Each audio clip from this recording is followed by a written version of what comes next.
Pasajeros de tercera clase, pasen de este lado, por favor. Hola, soy el pobre. ¿Qué quiere que le diga? Pasé de lado en el 2015. Mantente aquí, chico. Tenemos leaks. El Titanic zarpa en 5 minutos. No sé por qué tenemos que emprender este viaje. Más aún cuando se juega todo en el conurbano bonaerense. Llévelo al mar, señor Murdoch. A toda velocidad. Sí, señor. Voy a tratar de ir en la misma dirección que estamos lo más rápido posible. ¿Está bien? A toda máquina, señor Moody. Muy bien, señor, pero me parece que no están teniendo en cuenta el nivel de endeudamiento.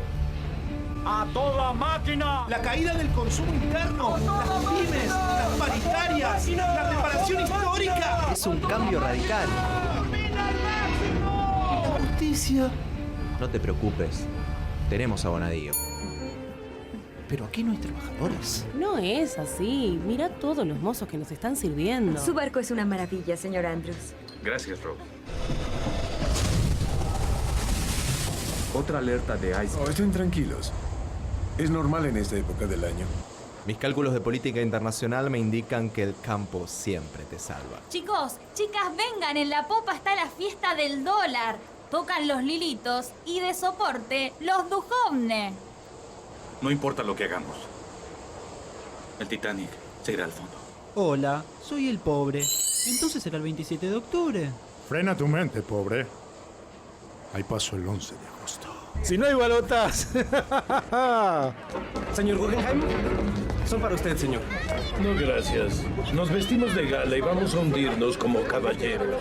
Señor, no olvide esta carta. Es de la CGT. Yo no creo que estemos en un fracaso económico. ¡Corten esos cabos! ¡Córtenlos si es necesario! Caballeros, fue un privilegio tocar con ustedes esta noche.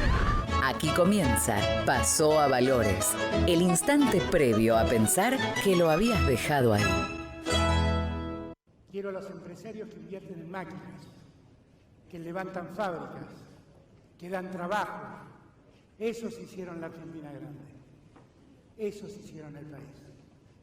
Y en los tiempos que vivimos, ya nadie puede dudar la importancia de la industria. Absolutamente nadie. Y en esa mesa tenemos que discutir todos. Todos piensan que el debate en esa mesa es durante cuánto tiempo congelamos precios y durante cuánto tiempo congelamos salarios. Se equivocan, ¿eh?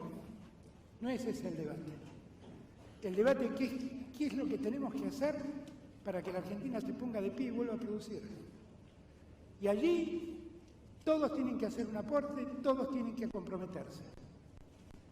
Y todos tienen que entender que algo van a tener que dar. Y algo tendrán que resignar.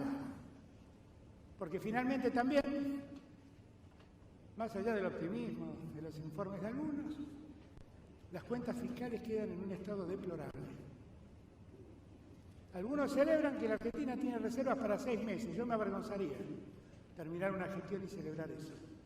Pero algunos no celebran, qué sé yo. Es tan raro este país.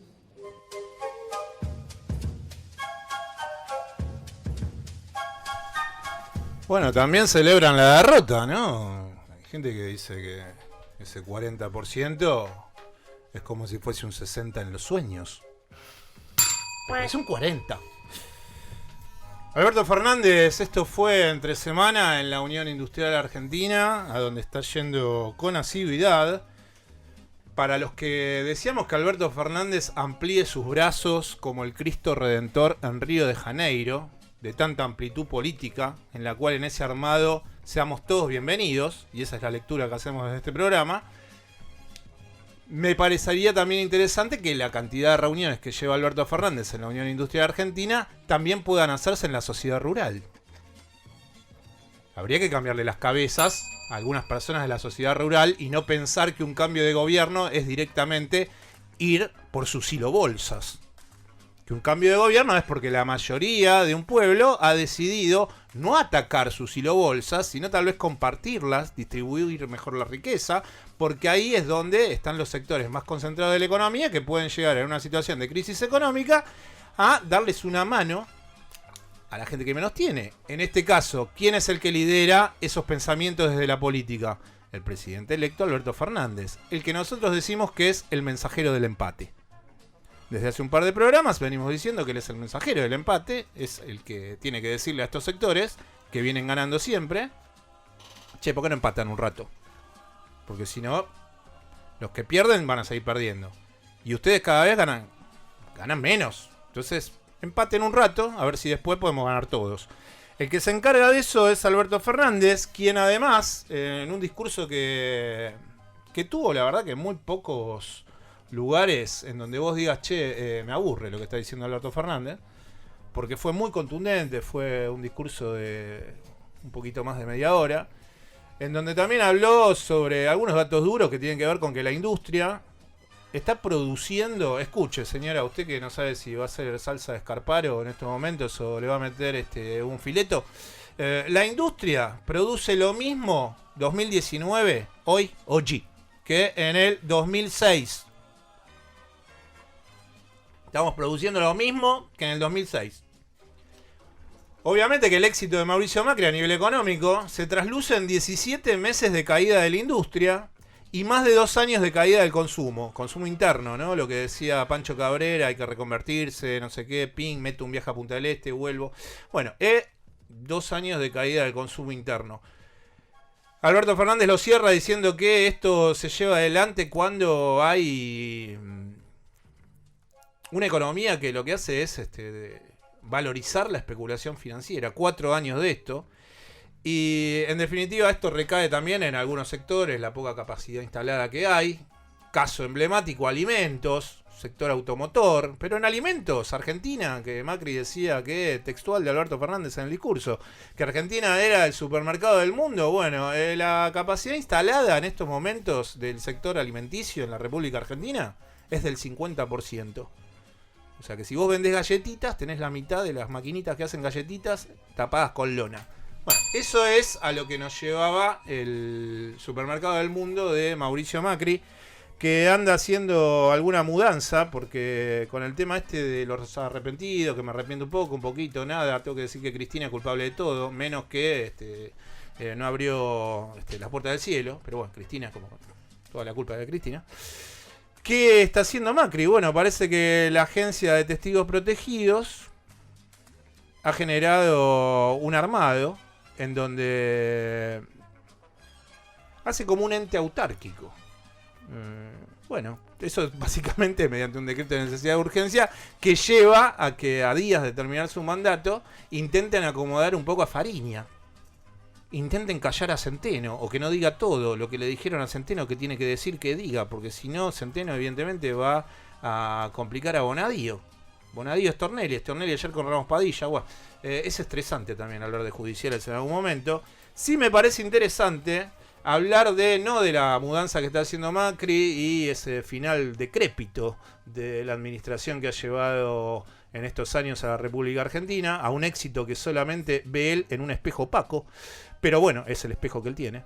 Que lo tiene Marcos Peña, aparte, ¿no? Ese espejo, ¿viste? Lo lleva Marcos Peña, lo trae, dice, está bien hoy, y le mete 2 horas de espejo opaco, Macri más o menos en el último tiempo, y en un momento dice, chasquidos, y Marcos Peña Brown se va con el espejo opaco.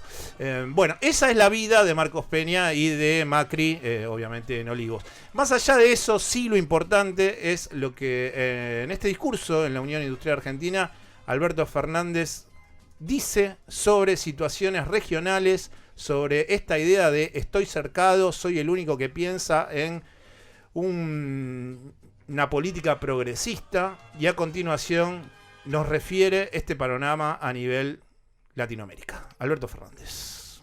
Dijo alguien alguna vez, los pobres no duermen porque tienen hambre y los ricos no duermen porque le tienen miedo a los pobres, y tienen razón. Tienen razón. Porque una mañana se levantaron y Chile estaba inundada de gente que no soportaba más eso.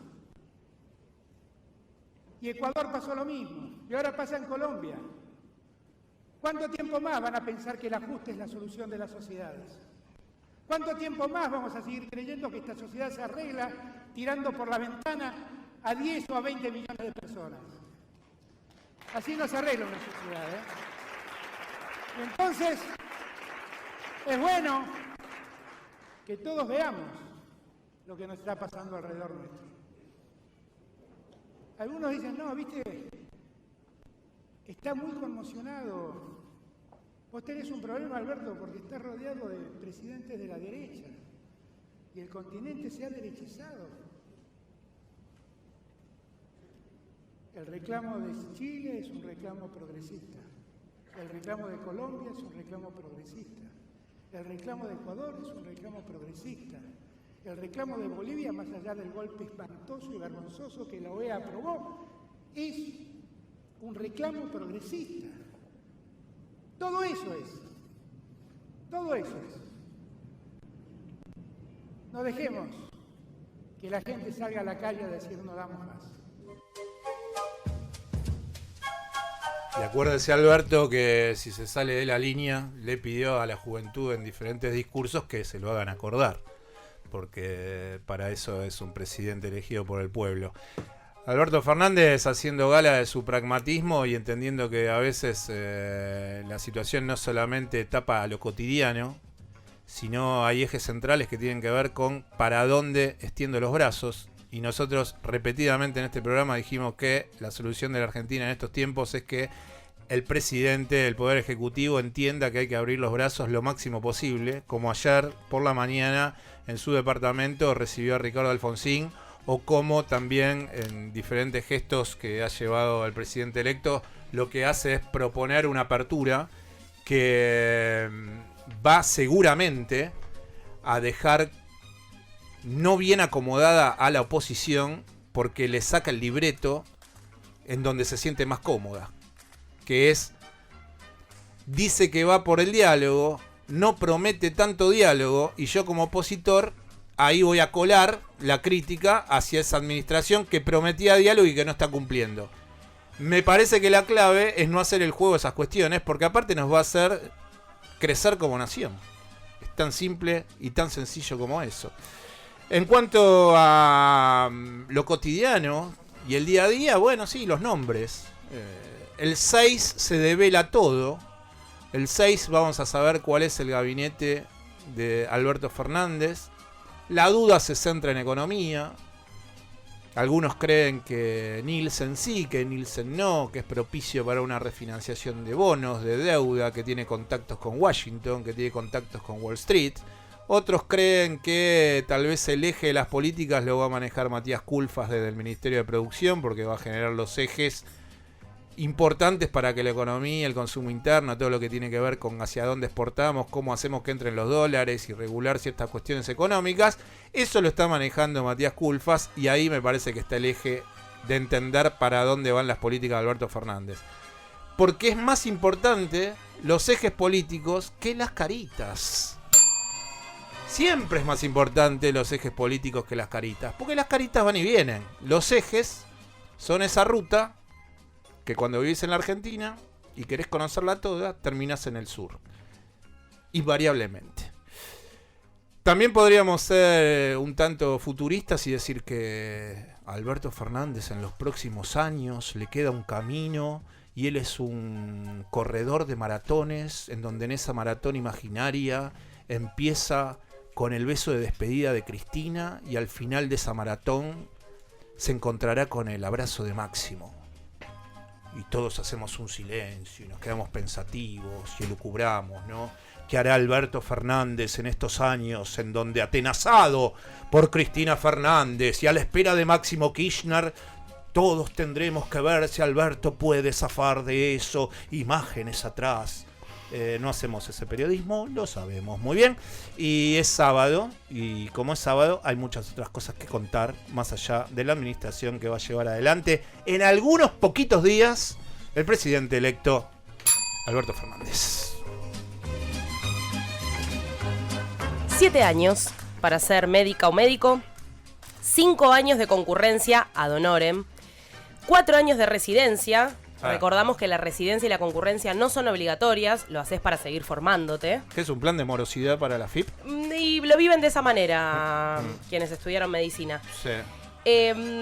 Y aparte, concursar para esos puestos es lo más tortuoso, y lo he vivido de cerca porque tengo muchas amigas médicas, y es tortuoso postularse porque dependiendo del promedio que tengas, quedas en el hospital que queda más cerca de tu casa. Lo cual es un golazo. Totalmente. Es Gabigol. Es Gabigol. Entonces, a veces en los medios se quedan solamente con el paro y la movilización, como a estos pibitos, ¿qué les pasa? ¿Qué les pasa? No quieren laburar, ¿no? Como cuando bien sabemos, vayan a cualquier guardia, no solamente esto sucedió en Capital, vayan a provincia también, como residentes con 6 meses de experiencia se hacen cargo de una guardia entera. Entonces... Viene la gente. Entonces viene la gente. Y no me da el tiempo. Vos tenés alrededor de 28 o 29 añitos. Tenés un jefe de guardia que no sabemos dónde está. Existen las guardias castigo también. Pero en ese momento pensás en la imagen de Carolina Ojos de Papel Stanley. Y esto del esfuerzo. Cuanto peor la pases, mejor trabajador vas a ser. Entonces, con esta ley que se aprobó por 34 votos a favor... Cuando los legisladores como Miriam Bregman, Santoro, algunos de Unidad Ciudadana quisieron salir a ver qué estaba pasando afuera, porque la policía empezó a reprimir, los dejaron ingresar en la legislatura. Ah, mirá vos, qué lindo. Sí, muy hermoso, muy tierno, muy sereno. Entonces, ¿qué es lo que sucede con esta ley? Es como que garantiza todo lo que venían viviendo residentes y concurrentes durante toda la historia casi de la Argentina, que es legitimar el laburo ad honorem, como contábamos antes, y legaliza la jornada de 64 horas semanales. Bueno, hay que trabajar, ¿no? Hay que laburar, esforzarse, deslomarse, precarizarse para ser una buena persona. En Francia se enojaron hace algunos años porque pedían 35 horas. Escúchame. Un lío tremendo. Bueno, acá lo doblan. Es la meritocracia, che. Aguante la meritocracia, guacha.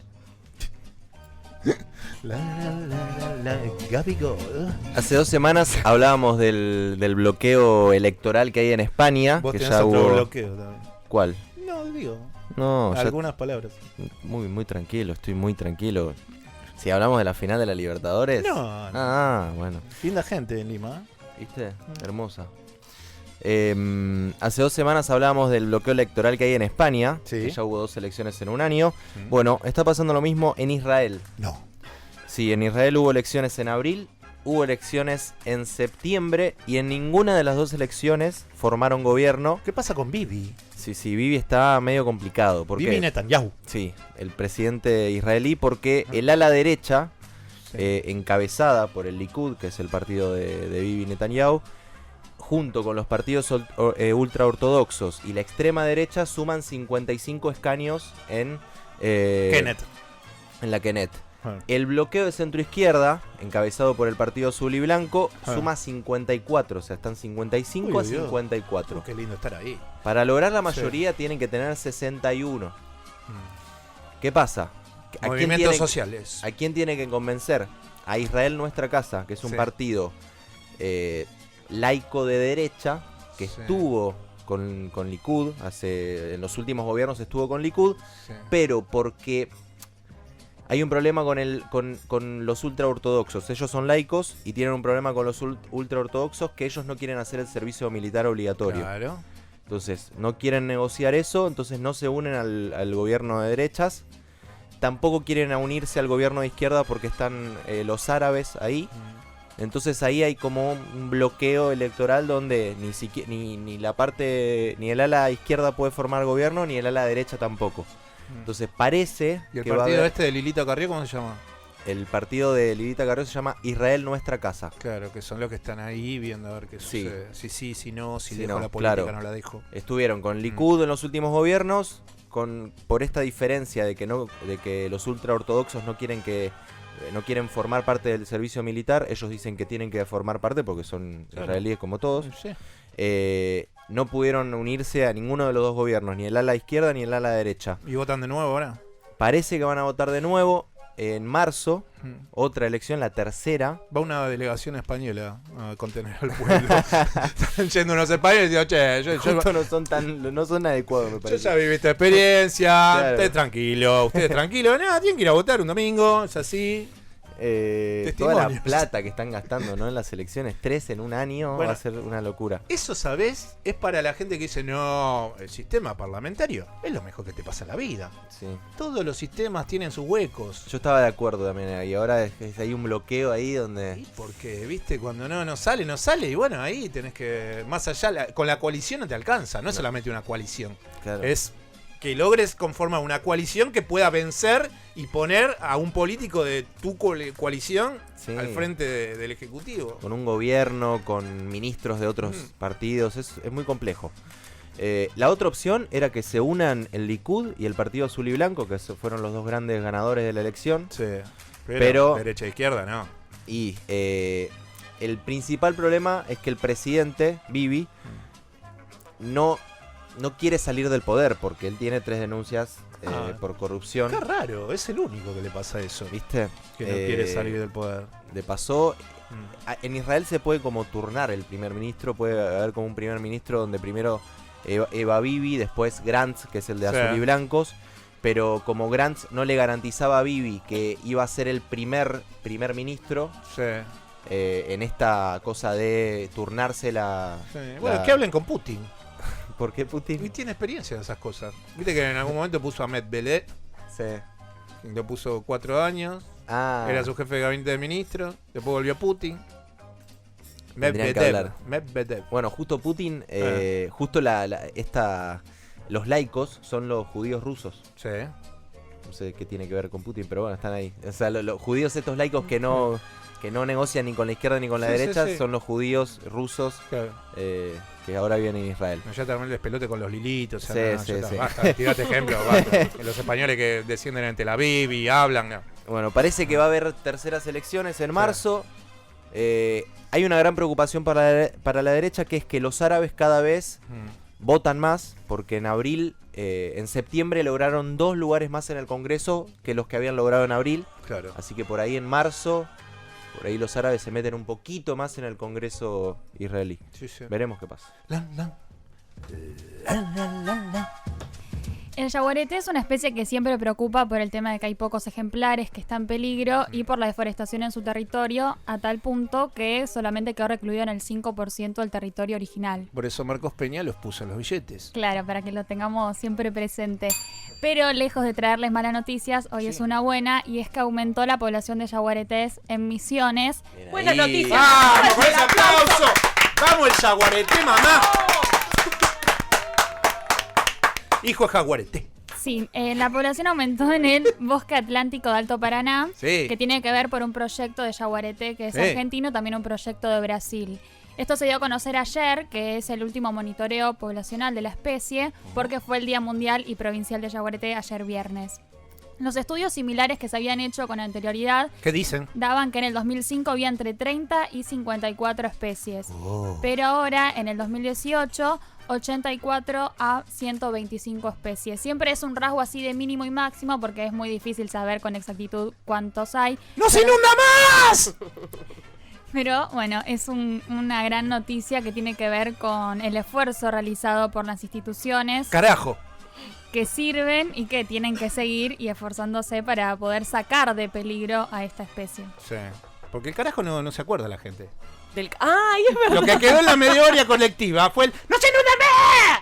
Pero el carajo no. El carajo es de señora. Y remata con el carajo, que lo hace brillante, ¿no? Sí, más. Porque más sí, arriba. pero quedó el no se inunda más.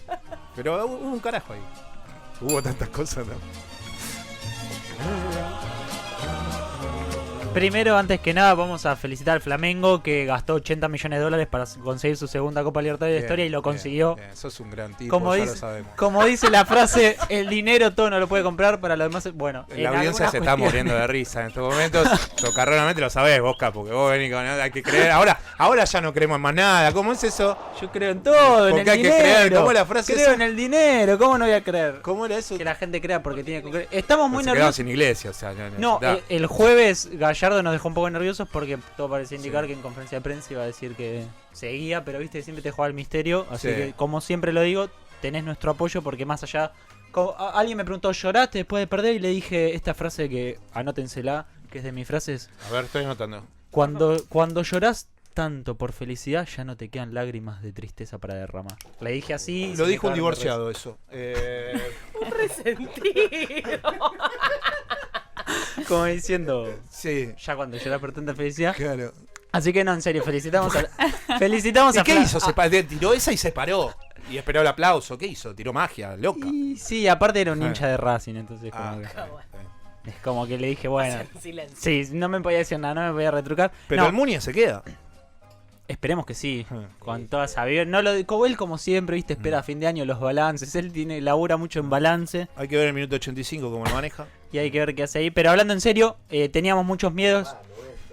Sí, y el 88 fue ahí cuando nos derrumbamos, nos caímos. Y bueno, después el segundo ya ni lo vimos, porque ya ni sabíamos qué pasaba. Pero en serio... Como los acuerdos de Macri con el fondo, ¿viste? Que fue mayo del 18, septiembre, lo que dije no dije, ping, enamórense de Lagar, fue así, fue muy loco. Así es el fútbol. Hace 4 meses, 6 meses ganamos una recopa haciendo 2 goles en 1 minuto. Hoy la perdés con 2 goles en 3 minutos. El fútbol es así. Si fuese Entonces como te da Forí, y se te quita. ¿Cómo? En este momento diría, eso es lo atractivo que tiene el fútbol. Exacto. ¿Viste? Forí siempre dice esas cosas que también... En otros deportes no suele pasar. Sí, en el básquet quizás comparable, porque es la última canasta que te lleva el tiempo extra, puede pasar. Pero siempre el fútbol por eso nos gusta y vamos a seguir intentándolo. Y como siempre digo, me gustó la final. Teníamos miedo la semana pasada de esta final única. Y la verdad me gustó. Estuvo todo a la altura. Hubo un poco de enfrentamientos, medio peleas al principio, pero después los festejos, que festeje un equipo, el otro esté ahí, que cumplan, que tengan que estar. Ahora cambiaron la regla, el equipo perdedor tiene que quedarse y está bueno que el equipo perdedor lo cumpla y no se vaya. Y el equipo ganador podía festejar, viste como se suele hacer la típica vuelta olímpica, no, festejar solo con su tribuna y no ir a cargar al resto, por más que en un momento, bueno, Gabigol fue expulsado por cargar, pero realmente estuvo bueno Boqueó mal, no me gustó eso. Bueno, pero eso es fútbol y está bien, nos haces 2 goles y chao. Yo no haría lo mismo, pero no lo puedo criticar. Pero en la final de Madrid, el Piti Martínez le hizo el gol a la hinchada de Boca y fue muy respetuoso. No importa, es cuestionable, pero no le puedo decir nada. Es un tipo que acaba de hacer 2 goles y le chupa cuestionar todo. a Piti Martínez con Gabigol, o sea, la inteligencia de Piti Martínez comparado a Gabigol se demuestra en el color de pelo de Gabigol. O sea. Igual te veo entero, te veo bien, Martín. Yo pensé que te iba a encontrar así más diezmado. No, porque todos la verdad te decían íbamos a comer un papelón y la verdad no. No es que lo pasaste por arriba, pero estabas ahí todo el tiempo y la verdad no pensé que lo íbamos a perder porque ya estábamos muy cerca, entonces no te pega ese lado. Me pega más del lado de que Gallardo quizás se pueda ir o no, o le quede esa vena, decir bueno, quiero seguir por este lado. Y voy a cerrar con esto, lo último.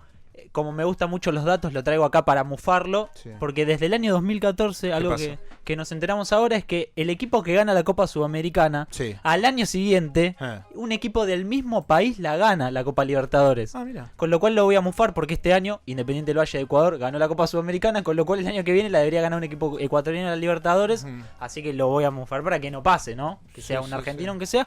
Pero venía pasando del 2014 y nos dimos cuenta ahora. La anterior Sudamericana ganó Paranaense de Brasil y ahora ganó el Flamengo. Bueno, aguante el Emelec. No, Barcelona o Independiente del Valle la juegan. Así que alguno de esos dos capaz que ya dice, ahora me están mufando que es cabulero a lo máximo o no. O en la época que Ecuador tenía más presidentes que la cantidad de lluvias por mes, había un equipo que se llama Filambanco, que era de Abdala Bucaram. Busquen Abdala Bucaram. ¿Y cómo le fue? Como Abdala Bucaram. Ayer me junté con mis compañeros de secundario, Lu. ¿Y cómo te fue? Excelente. ¿Sí? ¿No lo ves por la camisa? Vi gente. ¿Estás mejor que ellos? Voy a hacer una denuncia. Porque viste que en esas reuniones todos se fijan a ver cómo está esto. Sí, bueno, sí, pero no quiero. Vi gente que no veía desde los 90. Hubo imágenes que me gustaron, otras que no. No voy a ampliar. Y en un momento de la reunión me dicen, che, pero vos mañana vas a hablar de esto, ¿viste? Porque nada, algunos saben que la buena voz en radio es... No, hacemos política, muy aburrido para gente que no es feliz el programa que hago yo. O sea, gente que quiere preocuparse porque la humanidad va a morir calcinada. Un o sea, sábado. ¿no? ¿Entendés que bueno, no hablamos nosotros? Y dice, bueno, pero no sé, fíjate, yo qué sé. Bueno, hoy a la mañana me levanté y dije, voy a hablar como habla una persona que trabaja en radio, mediante la música. Entonces vamos a poner un tema de una banda que yo escuchaba año 88, 89, cuando estaba terminando. Mire lo viejo que soy, señora. Sí. Yo soy un ser viejo. 88, 89 yo no había nacido. Gente que no le gusta. No te sientas solo, yo ya tengo recuerdos de adulta que tienen 15 años. O sea, yo hace 15 años ya era grande, así que tranquilo. Yo pagué no con pasa australes en algún momento. Esto porque viste que la gente como que no quiere hablar nunca de que es vieja. No, total. Yo soy viejo. No hay ningún problema. Soy viejo y me la banco. Entonces, Y hago dieta porque... porque no quiero morir. Básicamente. En tal caso quiero morir de viejo. Entonces, voy a... Eso es la Carmela, que no tengo cara. Entonces, más allá de eso, lo que sí me parece interesante es pensar esta idea que me decían ayer. Y digo, bueno, voy a poner el tema que yo ponía de la banda cuando iba hacia el colegio. En viaje de Liniers hacia Caballito. Porque en el colegio que estaba en Liniers me echaron por ateo. Agnóstico, no sé qué, me dijeron, pum, salida tercer año, colegio religioso, cura, no sé qué. Yo ya venía con no sé qué, pin, que Dios no existe, que pin, pum, pam, andate vos, Nietzsche, todo, pum, te conté. Entonces terminé en otro colegio, cuarto y quinto, y escuchaba esta banda, en mi viaje, en el 1, el colectivo 1. Mirá si seré viejo que se podía fumar en el colectivo. No, qué bajón esa época. Esto es The People Who de The House Martins. Nos quedamos hasta las 13 en AM 1420 haciendo... Soná, che, pasó a Valores. Estás en blanco, boludo.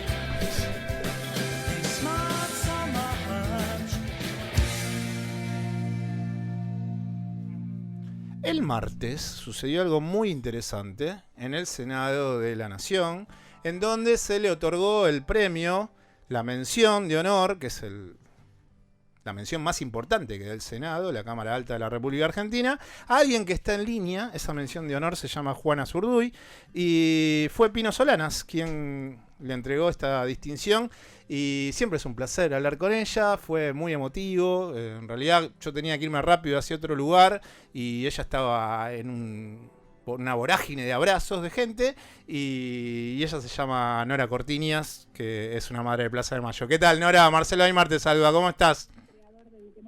Muchísimas gracias, Fede, por atendernos. Hola, Nora. ¿Cómo estás? Buen día. Buen día, gracias. Nora, me parece que no está Nora, ¿eh? Hola, Nora, ¿me escuchás? No está saliendo. Debe estar con problemas de conexión y eso. Vamos a intentar y vemos. Bueno, quiero contar un poco lo del martes, porque el martes me pareció interesante. Lo de la mención por esto de... lo valioso del discurso de una madre de Plaza de Mayo después de tanto tiempo. Y además de eso, la capacidad de Nora para poder ir interconectando situaciones del hoy con su lucha como madre de Plaza de Mayo. Y todo el tiempo ir y venir sobre esa realidad, hacer un giro, ser graciosa, no quedarse en el dolor, hablar de por qué lo conoce a Pino Solanas. Y bueno, y además de eso también hacer todo un ejercicio ella misma de lo que se llama ahora de construcción, de ver cómo fue aprendiendo en ese tiempo, en donde después, en los años democráticos, empieza a entender como mujer mucho más, no solamente las cuestiones políticas, porque ella hace una reivindicación de yo era ama de casa, y en realidad algo parecido a lo que le pasó a Estela de Carlotto muchas veces, que hablaba, bueno, yo era una ama de casa, que lo único que hacía era ser maestra en una escuela, ir al colegio, bueno, y a partir de ahí esas cosas.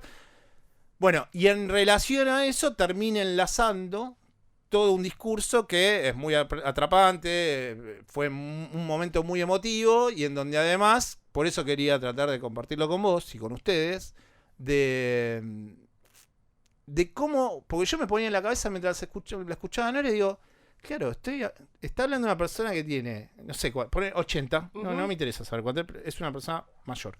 Y todo el tiempo ella hablando y ensalzando su propia mente por poder ayornarse a los entendimientos que proponen las mujeres hoy en día.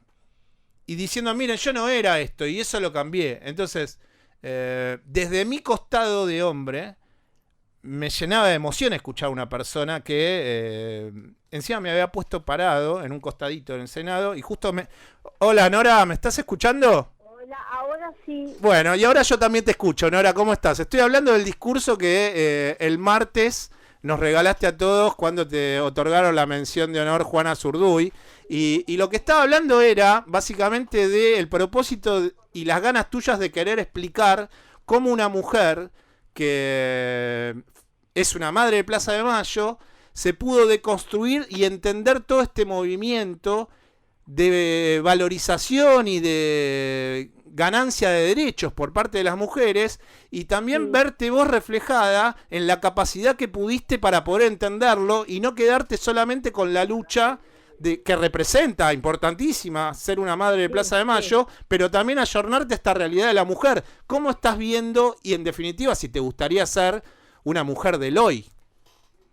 Una mujer Del hoy, una mujer en donde haya mucho más recorrido mental que esa deconstrucción que hacen las mujeres que tienen hoy en día una edad en donde ven a mujeres jóvenes y dicen, uy, me parece que hubiese estado mejor, ¿no? Algunas cosas. No, mira, yo creo que las madres, cada una en esta lucha, fue desarrollando como pudo la parte también del intelecto, además de político y todo lo espiritual y de lucha que tuvimos. Cada una pudo hacer a su modo, con su temperamento, y viendo, bueno, otro mundo que nos tocó vivir a través de esa violencia brutal con la metodología de la desaparición forzada de personas. Sí. Entonces, a la fuerza, te tuviste que, bueno, ayornar, acostumbrar, salir a la calle y tener otra mirada que al menos yo no tenía una mirada política porque no estaba dentro de una familia muy politizada. Norita, Entonces, hiciste hincapié el martes, en más de una oportunidad al comienzo del discurso, de la capacidad tuya por ser una persona que es militante político, pero es independiente. Entonces lo que quería preguntarte es, ¿cuán importante es para vos ser independiente siendo dirigente? Y muy muy importante, pero porque yo soy dirigente en un organismo de derechos humanos, y si vos tomás partidismo con el gobierno, porque los derechos humanos los viola siempre el Estado, el gobierno, es desde arriba que se violan los derechos humanos, no lo viola el pueblo. Entonces vienen a traerte una denuncia, y si pasa como ha pasado algunas veces, que uno veía que el gobierno no tenía una posición determinada, ¿no? Y vos no estabas conforme, le tapabas esa diferencia, porque bueno, si el gobierno lo eligió, si el gobierno decidió, si el gobierno, ¿viste? Y entonces uno tapa las cosas que no están bien, que hacen los gobiernos, que hacen los estados. Entonces yo me siento orgullosa de que yo salí a la calle para defender los derechos humanos, pero los tengo que defender de manera independiente, si no, no los estoy defendiendo. Nora, buen día. Ya ves ahora con Milani, cómo lo sobreseen, no pasa nada, era un tipo que tenía su historia y siempre fue tapado y siempre fue protegido, y ahora sale, libre de culpa y cargo. La familia está con la pena de que desapareció su hijo, otras desapariciones que hubieron, y ahora llega Pancho por la vía, ¿viste? Si uno toma una responsabilidad, uno sabe que los delitos se castigan, y los otros detalles de un gobierno que no están bien y se tienen que castigar. Entonces así, ¿viste? Vamos arrastrando situaciones que no está bien, ¿viste? No está bien. Por eso yo me alegro, yo sigo siendo independiente, voy a seguir siendo crítica también de este gobierno, en tanto no se den las condiciones de que se gobierne para el pueblo y con el pueblo. Nora, buen día, Luciana te saluda. Sí. Quería hacerte una pregunta con respecto a la reivindicación del dolor, ¿no? Porque creo que durante toda tu militancia y todo lo que luchaste por los derechos de las personas, nunca he escuchado un discurso que tenga odio, pero sin embargo sos muy exigente con respecto a los permisos que le das, ¿no? A las situaciones, no sé. Y aparte eso, no solamente lo convertís en energía para estar en Misiones visitando a Cristina Vázquez, que fue condenada por un delito que no cometió. Después con Chile, hablando de Bolivia, recibiendo el premio. Entonces, ¿cómo se reivindica este dolor y no se apela al enojo directamente? No, mira, odio, gracias a Dios, no tuvimos las madres en ningún momento, nunca, ninguna madre habló de venganza, ninguna madre habló de que ese dolor lo tenía con la bronca, sino que fuimos militando el dolor, fuimos acompañando a otra gente que también tenía sus dolores, las madres de Gatillo Fácil, otras madres de los barrios muy pobres, con el tema del hambre, de los despedidos. Pues nosotros fuimos abarcando también todas las injusticias por las que luchaban también nuestros hijos, en contra de esas injusticias.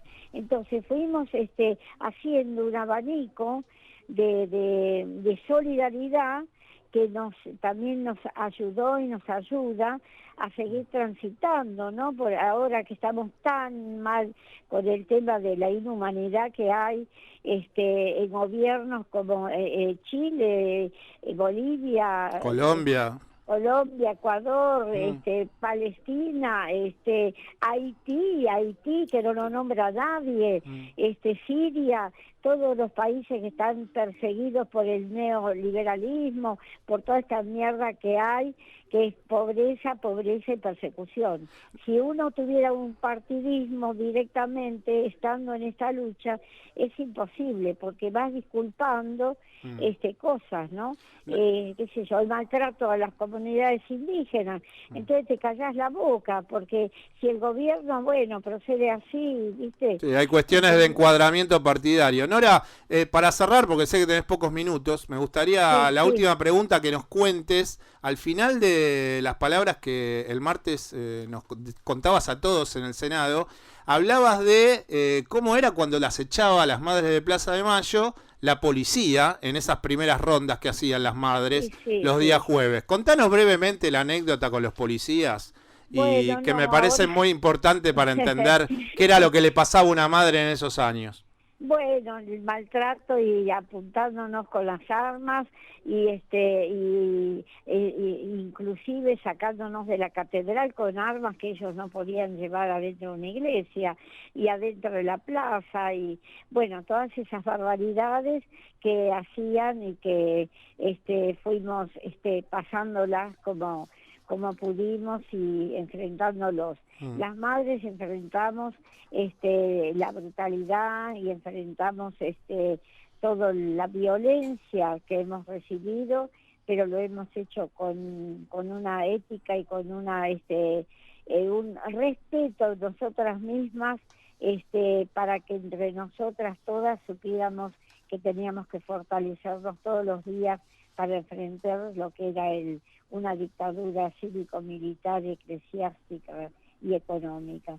Así que lo hicimos, cada una como pudo, cada madre fue reaccionando como le dio su entorno familiar, su salud, su temperamento y lo que el dolor le permitió ir manejando también en los momentos malos que pasamos, que nos llevaban presas y que ahí tuvimos bastante, y de la iglesia también principalmente, de muchos obispos hemos recibido también maltratos, y hasta el día de hoy todavía no se resarcieron de todas las canalladas que hicieron. Así que eso es una historia larga, algún día podemos sentarnos a conversar. Así es, Nora. Lo que pasa es que por suerte está siempre a 1000, Nora, lo cual nos pone contentos a todos. Yo te quiero agradecer porque el martes nos hiciste emocionar a mí y seguramente a mucha gente que estaba escuchándote. Y te mando un beso, buen fin de semana y gracias por todo lo que haces. Y el día 5 hacemos la marcha de la Resistencia, jueves 5, de 12 a 20. Hecha con todas las consignas que tenemos que tener y también para despedir a estos 4 años de infamia que tuvimos y de desastre que se hizo en nuestro país. Estaremos para poderlo decir también. Nora, te mando los espero, te mando un beso, dale, te mando un beso. Chau, y gracias. Chau, hasta prontito, chau, querido. Quien está hablando con nosotros era Nora Cortiñas. Bueno, Nora Cortiñas tenía un hijo, tiene un hijo para mí, que se llama Carlos Gustavo Cortiñas. Él está desaparecido todavía. Militante del Partido Peronista, que fue en la Villa 31 donde trabajaba, fue detenido desaparecido. También trabajaba en el INDEC en ese momento. Bueno, Nora Cortiñas, quien nos emocionó a todos en el Senado el martes, cuando recibió como madre de Plaza de Mayo, como luchadora, militante, optimista y una persona que lo único que hace es hacernos grandes como pueblo, porque los derechos humanos son por donde empiezan a entenderse las sociedades que hacen grande un pueblo. Ella fue distinguida el martes en un momento muy emotivo para todos con la mención de honor Juana Zurduy en el Senado de la República Argentina. Sábado en la radio. Pasó a Valores. Espacio publicitario. Hola, soy Belén Badía y levanto la mano por la educación de los chicos. Súmate a la iniciativa del Arca y levanta la mano vos también, para ayudar con la escolaridad de más de 5.000 chicos en situación de vulnerabilidad. Podés convertirte en madrina o padrino donando desde 200 pesos por mes. Entrá en elarca.org.ar. No te ahorres más las ganas. Entrás a las páginas de Banco Provincia, sacás un plazo fijo digital y listo. Y ahora a dormir, que mañana laburas. Ahorra con plazo fijo digital de Banco Provincia y no ahorres tus ganas de tener lo que querés. Realizalo desde Banca Internet Provincia VIP o en los cajeros de la red Link en forma simple y segura. Banco Provincia. Fin. Espacio publicitario. Pasó a Valores. ¿Qué? La foto donde los chinos La gente, yo pobrecito no viví en la calle, ¿viste? siempre aparecen.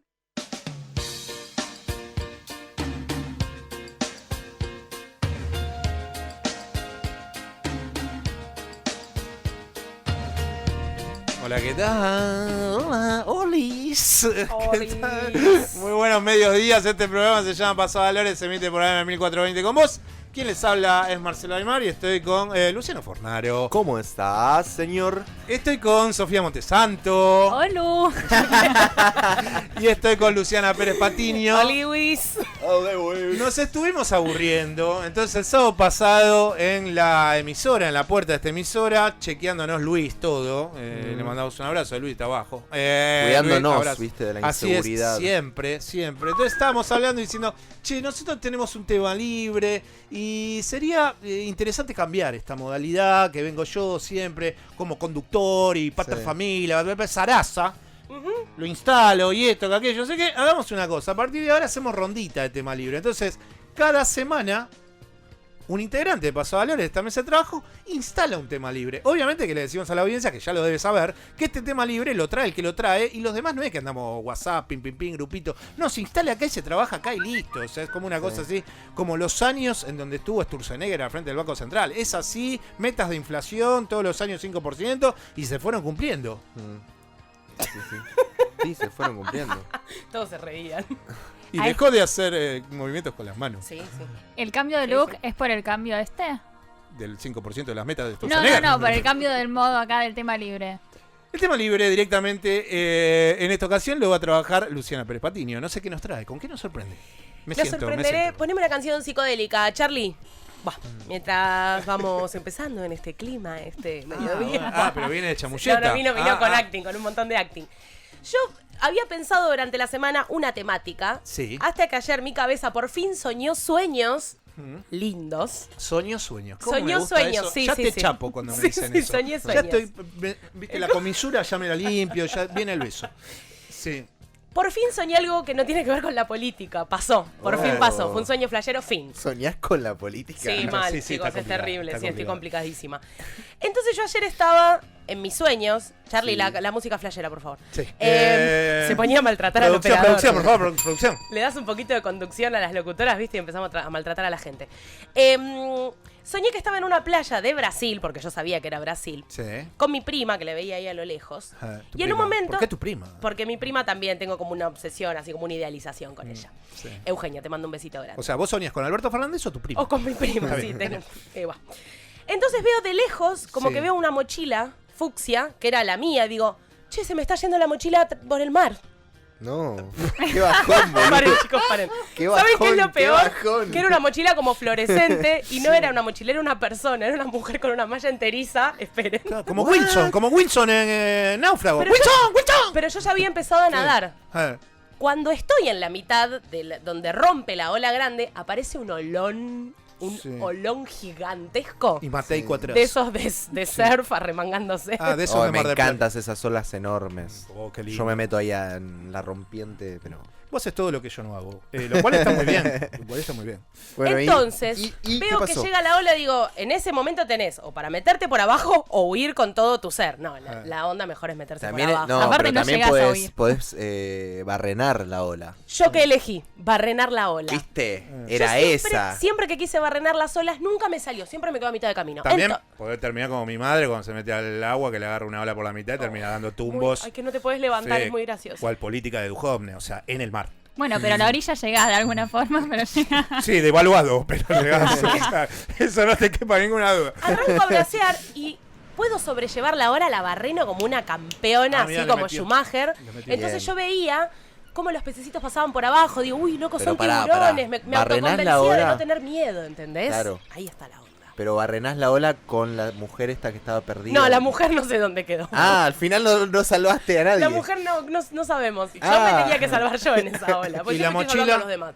Y la mochila desapareció. Ah. Al final del sueño, mi prima me dice, no, si la mochila está acá, amita, ¿qué estás haciendo? No Bien. importa. Entonces, yo barreno esa ola. Quiero saber a dónde vamos. Sí, Porque sí, ya sí. termina el gobierno de Macri, pero quiero saber a Sí. dónde vamos. ¿eh? Entonces, barreno la hora y llego a la orilla con Sí. un montón así como de convicción. Entonces digo, esto es un reflejo de lo que me está pasando en la vida. En otro momento, escucha, en otro ¿por momento, qué? ¿qué hago? Me cago en las patas. Hubiese subido. Exactamente. Entonces digo, ¿qué es lo que hiciste este año que te animaste y nunca te animaste a hacer en la vida? Profunda y Nos hace pensar, está muy bien, me gustó, me gustó. Un aplauso para. Muchas gracias. Estuvo muy bien, repetilo, es complejo. Tenés sí, el sí. piso serruchado a partir de hoy. Sí, no, es que para eso estamos. Entonces, ¿qué es lo que hiciste este año que no te habías animado a hacer nunca en tu vida? No sé, Luciano, ¿querés empezar vos? Yo voy a hacer el amor. Que el año de elecciones, no le mientas a la gente, Siempre porque el tuviste- año de elecciones no es sexo. un chistecito. Fuiste virgen hasta... Y bueno, Fue un escúchame. año de virginidad total. No solamente estamos hablando de la mujer de Icardi acá. ¿Por qué la mujer de Icardi? Todos somos Wanda.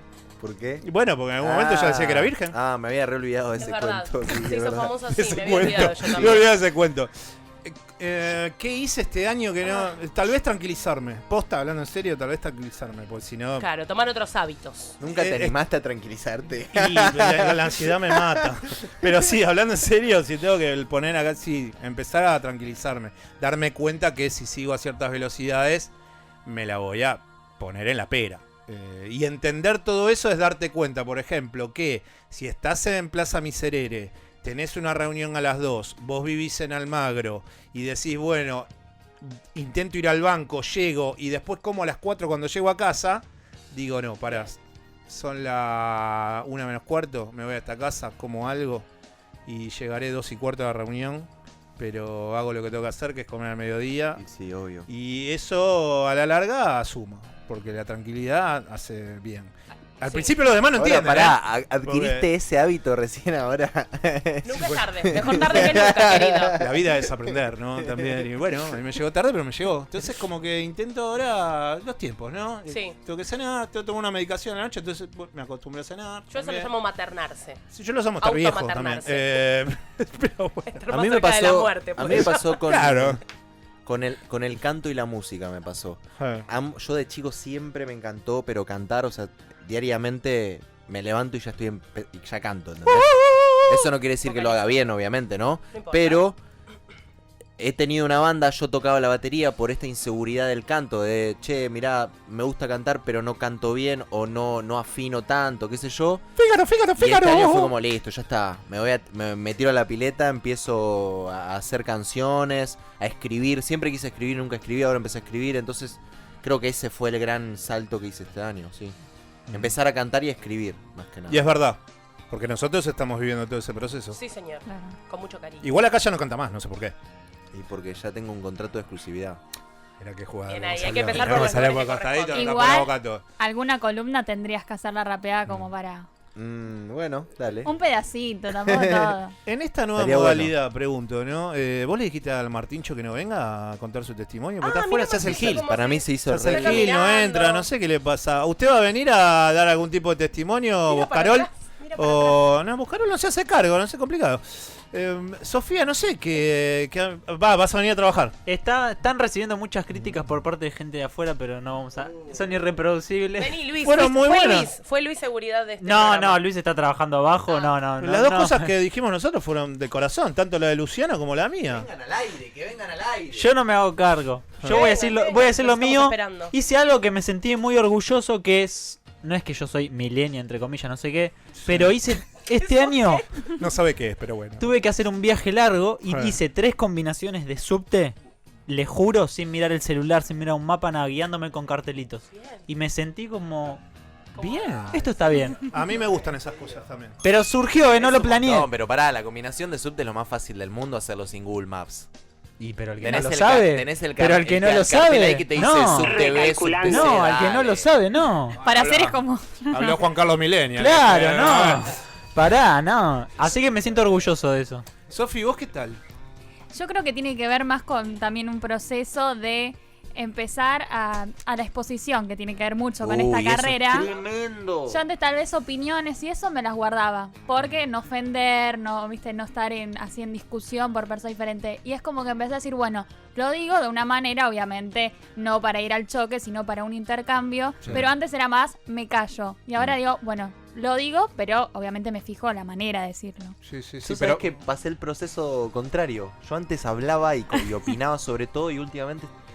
Por eso no me decís que no me bancás a mí. Claro. Antes me lo decías a principio de año. Ahora no me ¿Viste? decís más, che. ¿Viste? La verdad que no te soporto más. No sé qué Sos me un pasa. quemacoco. Igual yo creo que también es muy inteligente saber qué discusiones dar y Obvio. cuáles no. Bueno. Porque si no, malgastás energía en cualquier lado. Sí. Sí. Terminás como Carrió. Y terminas callándote. La mujer de todas las batallas. No es la provincia de Buenos Aires De ella. vacaciones antes de Es jubilarse, ella misma. Es la batalla de todas las batallas. La batalla de la batalla. Luciana, ¿vos con el tema del surf estás o vos además querés añadir un testimonio? Y yo me animé a confiar en mi carrera y en lo que puedo hacer, ahí como una cuestión con la confianza fuerte, y ahora voy, me mando y confío en lo que soy. O sea que fue un año muy intenso para todos. Eso es clave, Sí. tipo construir tu propia confianza. Es porque si no confías vos, no va a confiar nadie. O sea, Totalmente. nadie va a venir y decir, che, yo confío. Puede ser, pero es lo más importante es vos, o sea, confiar en Sí. lo que te gusta. Bueno, eso era lo que le decía repetidas veces Durán Barba a Macri, ¿no? ¿Qué Entonces, ¿cómo es la pregunta para la audiencia? Si se quiere comunicar en este programa, se llama Paso a Valores y se emite por AM 1420 con vos. Se pueden comunicar al 1544064927 y nos dicen... ¿Cómo es el teléfono? 1544064927. Y nos ¿Qué? cuentan a qué se animaron por primera vez en su vida en este 2019. ¿A qué se animaron en su vida por primera vez en el 2019? Joder, Iván Duque Márquez. Creo que se ha dado un paso muy importante, y es que Colombia va a tener 3 días al año sin IVA. 3 días al año donde las familias podrán adquirir, obviamente con un monto que será definido por los ponentes, y principalmente para artículos como vestuario, como calzado, útiles, y también algunas tecnologías para los jóvenes que se requieran y para las familias. Este es un proceso importantísimo también, porque permite que en nuestro país se liquide rápidamente inventarios, pero en favor de las familias de la clase media y también de la población más vulnerable. Estos avances que han tenido los ponentes y los coordinadores ponentes lo quiero agradecer, porque esto muestra que se puede trabajar en equipo, que se puede construir colectivamente, que se pueden adoptar reformas sociales que impacten en la vida de nuestro país. Va a ser como Black Friday, ¿no? 3 Black Fridays por año. Vos querés estar con eso, ¿no? Vayan a Colombia porque hay 3 días en el año en donde no hay IVA. Claro, es como un Black Friday. ¿Cómo van a entrar en los negocios? Es una cosa tremenda. Y encima diciendo, bueno, muy Macri al final. Sí. Trabajamos en equipo, agradecemos estas políticas, muy caucheado. Mal.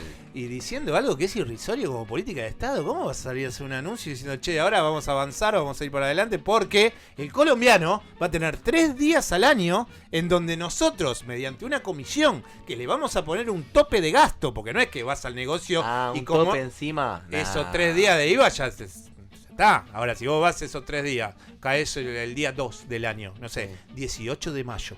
Entonces, a partir de ahí, si che, me compro, total, hoy es el día sin IVA acá en Bogotá, dame 23 zapatillas. No, el gobierno colombiano te va a poner un tope. Bueno, eso supuestamente es la transformación que el señor Iván Duque Márquez, primer mandatario colombiano, le dice a su pueblo. Esto fue en un discurso que llevó adelante el 26 de noviembre. ¿Qué pasó el otro día con el pueblo colombiano? El otro día, escuchar esto. Y me imagino que fue a comprar muchas zapatillas. No, el 27 le clavaron otro paro nacional. Ah, no. El 27 al otro día le clavan otro paro nacional. Y básicamente eso venía del paro nacional que le metieron ya hace unos días antes. Que era el paro nacional que se realizaba después de 1977, que fue el último. 1977 fue el último paro nacional. Estamos hablando del líder del Partido del Centro Democrático, de Iván Duque Márquez, del Delfín, de Álvaro Uribe, quien hizo mella con su discurso político de derecha en la ciudad de Medellín. Y sobre estas cosas de lo que pasa en Colombia nos va a ahondar el señor Luciano Fornaro en este mediodía de la ciudad de Buenos Aires. Le vamos a tener que mandar algún moyano para allá. 1977, mucho tiempo sin paro nacional. Pero bueno.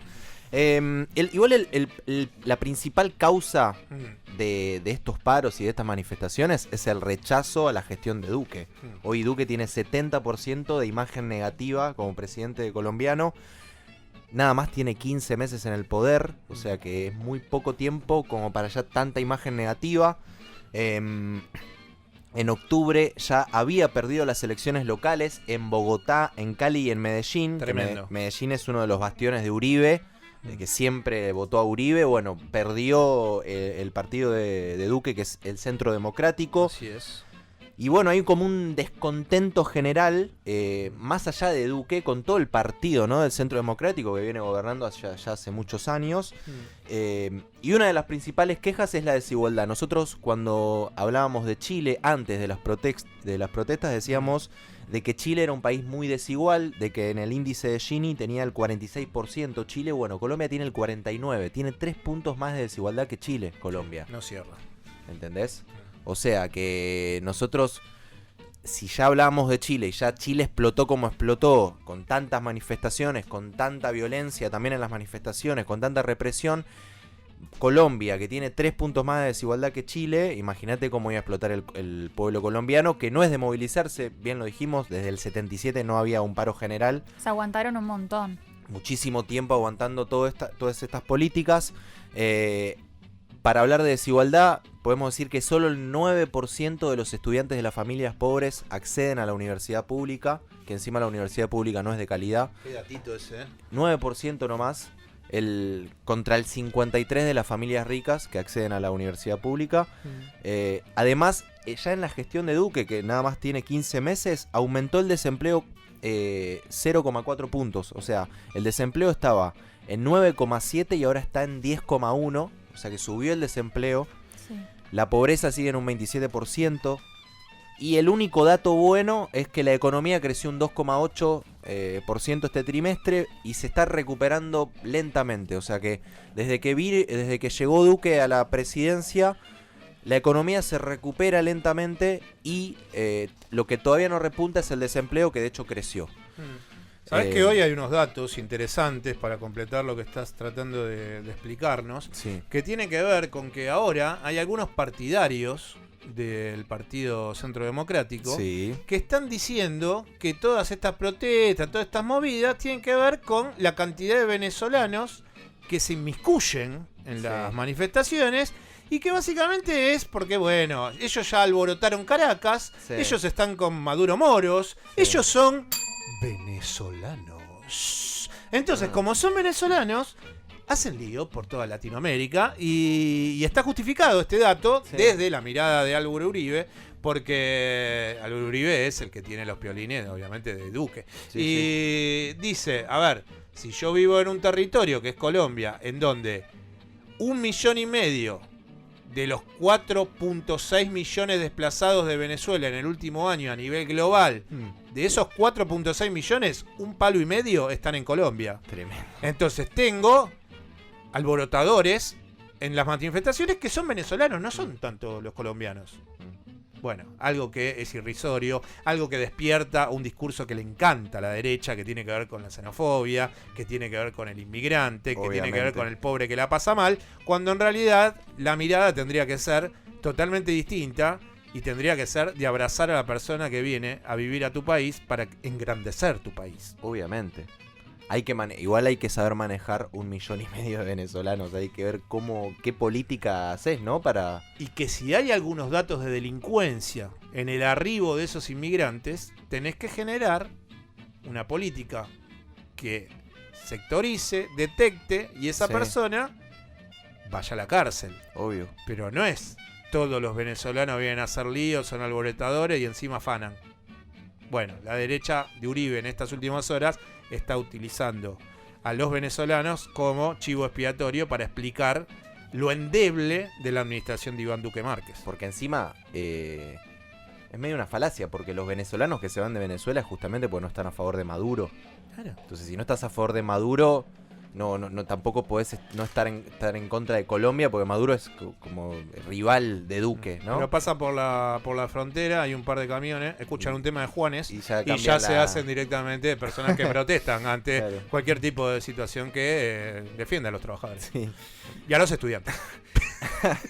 Además de... ¿No te gustó lo del tema de Juanes? Juanes, sí. Me encanta Juanes, ojo con Juanes. No. Otra de las controversias que tiene Duque en su mandato es el tema del cumplimiento del acuerdo de paz. Tanto él como Álvaro Uribe estuvieron en contra del acuerdo firmado por Santos, que Santos, a pesar de ser del mismo partido que Uribe, se abrió en ese momento para firmar el acuerdo de paz. De hecho, Uribe lo elige a Duque en este caso porque básicamente es medio inexperto a nivel político y no quería que le haga lo mismo que le hizo Santos, que se abrió y firmó este acuerdo de paz. Y la gota que rebalsó el vaso, y por lo cual hay tantas manifestaciones en Colombia... ¿Cuál es? Es un operativo del ejército colombiano que bombardeó un campamento guerrillero, y esto provocó la muerte de 8 niños en este campamento. Fue en el Cauca eso. Sí, esto había pasado en agosto y se supo recién en noviembre. ¿Por qué? Porque el gobierno había dado el informe como que eran bajas. Era como bajas guerrilleras y eran 8 nenes que vivían ahí en el campamento. Se lleva puesto al ministro de Defensa eso. Sí, se lleva puesto al ministro de Defensa. Guillermo Botero. Botero, exactamente. Y ahí Gustavo Petro era el que compitió en las elecciones en 2018, que perdió las elecciones contra Duque. Centro izquierda. Sí, centro izquierda. Empezó e hizo un informe de todas las muertes de los nenes desde el 2004 hasta ahora a manos del gobierno colombiano. Y él, la cifra que da es de que 314 menores fueron asesinados en este tipo de operativos donde hay bombardeos a los guerrilleros, y que el gobierno siempre los presentó como bajas, como que vos vas al campamento guerrillero, ellos se responden, ¿no? Con disparos y son bajas en combate. Y eran nenes, o sea, no puedes... nenes de 8 años, 10 años, no es que son adolescentes. Y el ocultamiento y la muerte a líderes sociales, bueno, toda una retaíla de cosas que lleva a que la muerte del estudiante Dylan Cruz. También, eso también, la marcha, a partir de ese momento todas las manifestaciones se potenciaron. Todos esos datos fueron potenciando las manifestaciones. Tiramos un dato final. Y bueno, la última semana hubo como un fuego cruzado entre ellos dos, entre Duque y Petro, porque Duque lo acusa a Petro de alguna manera como decirle al colombiano que salga a manifestarse, decirle a los chicos, a los estudiantes menores de edad que salgan a manifestarse, que todos salgan a manifestarse. Sí. Y Duque por televisión lo acusó de pirómano a Petro. Y bueno, Petro salió a defenderlo. Hay una entrevista en YouTube muy buena de cómo se defiende, que él dice: pirómano no es el pueblo que se manifiesta, sino pirómano es el Estado colombiano que asesina a menores de edad y que encima los oculta. Esa gran respuesta le dio Petro. Bueno, ese es el país de Colombia que el martes, creo que fue 26, el martes, sí, porque el miércoles le clavaron el paro nacional a Iván Duque Márquez. Y el martes, Iván Duque Márquez, muy iluso y contento, y aparte trabajando en equipo y esas cosas, dijo que Colombia durante 3 días al año, así que aprovechen, ya ticket para pasaje, ya está, vamos toda Colombia, durante 3 días solamente al año. No hay IVA en sus productos. Continuamos hablando de política internacional en Paso a Valores. Entre semana viste documental, habla de la pobreza en Estados Unidos y le damos pie a una amiga que nos está esperando para hablar sobre lo que va a pasar dentro de un año, porque en noviembre del 2020 Estados Unidos ya va a tener presidente y ella es una especialista en Estados Unidos, pero vamos a entrarle al tema con este corte de audio que habla sobre la pobreza en los Estados Unidos de América. En el otro extremo del país, un hombre anunció su lucha contra la pobreza en su ciudad, una ciudad legendaria que rara vez se asocia a la pobreza.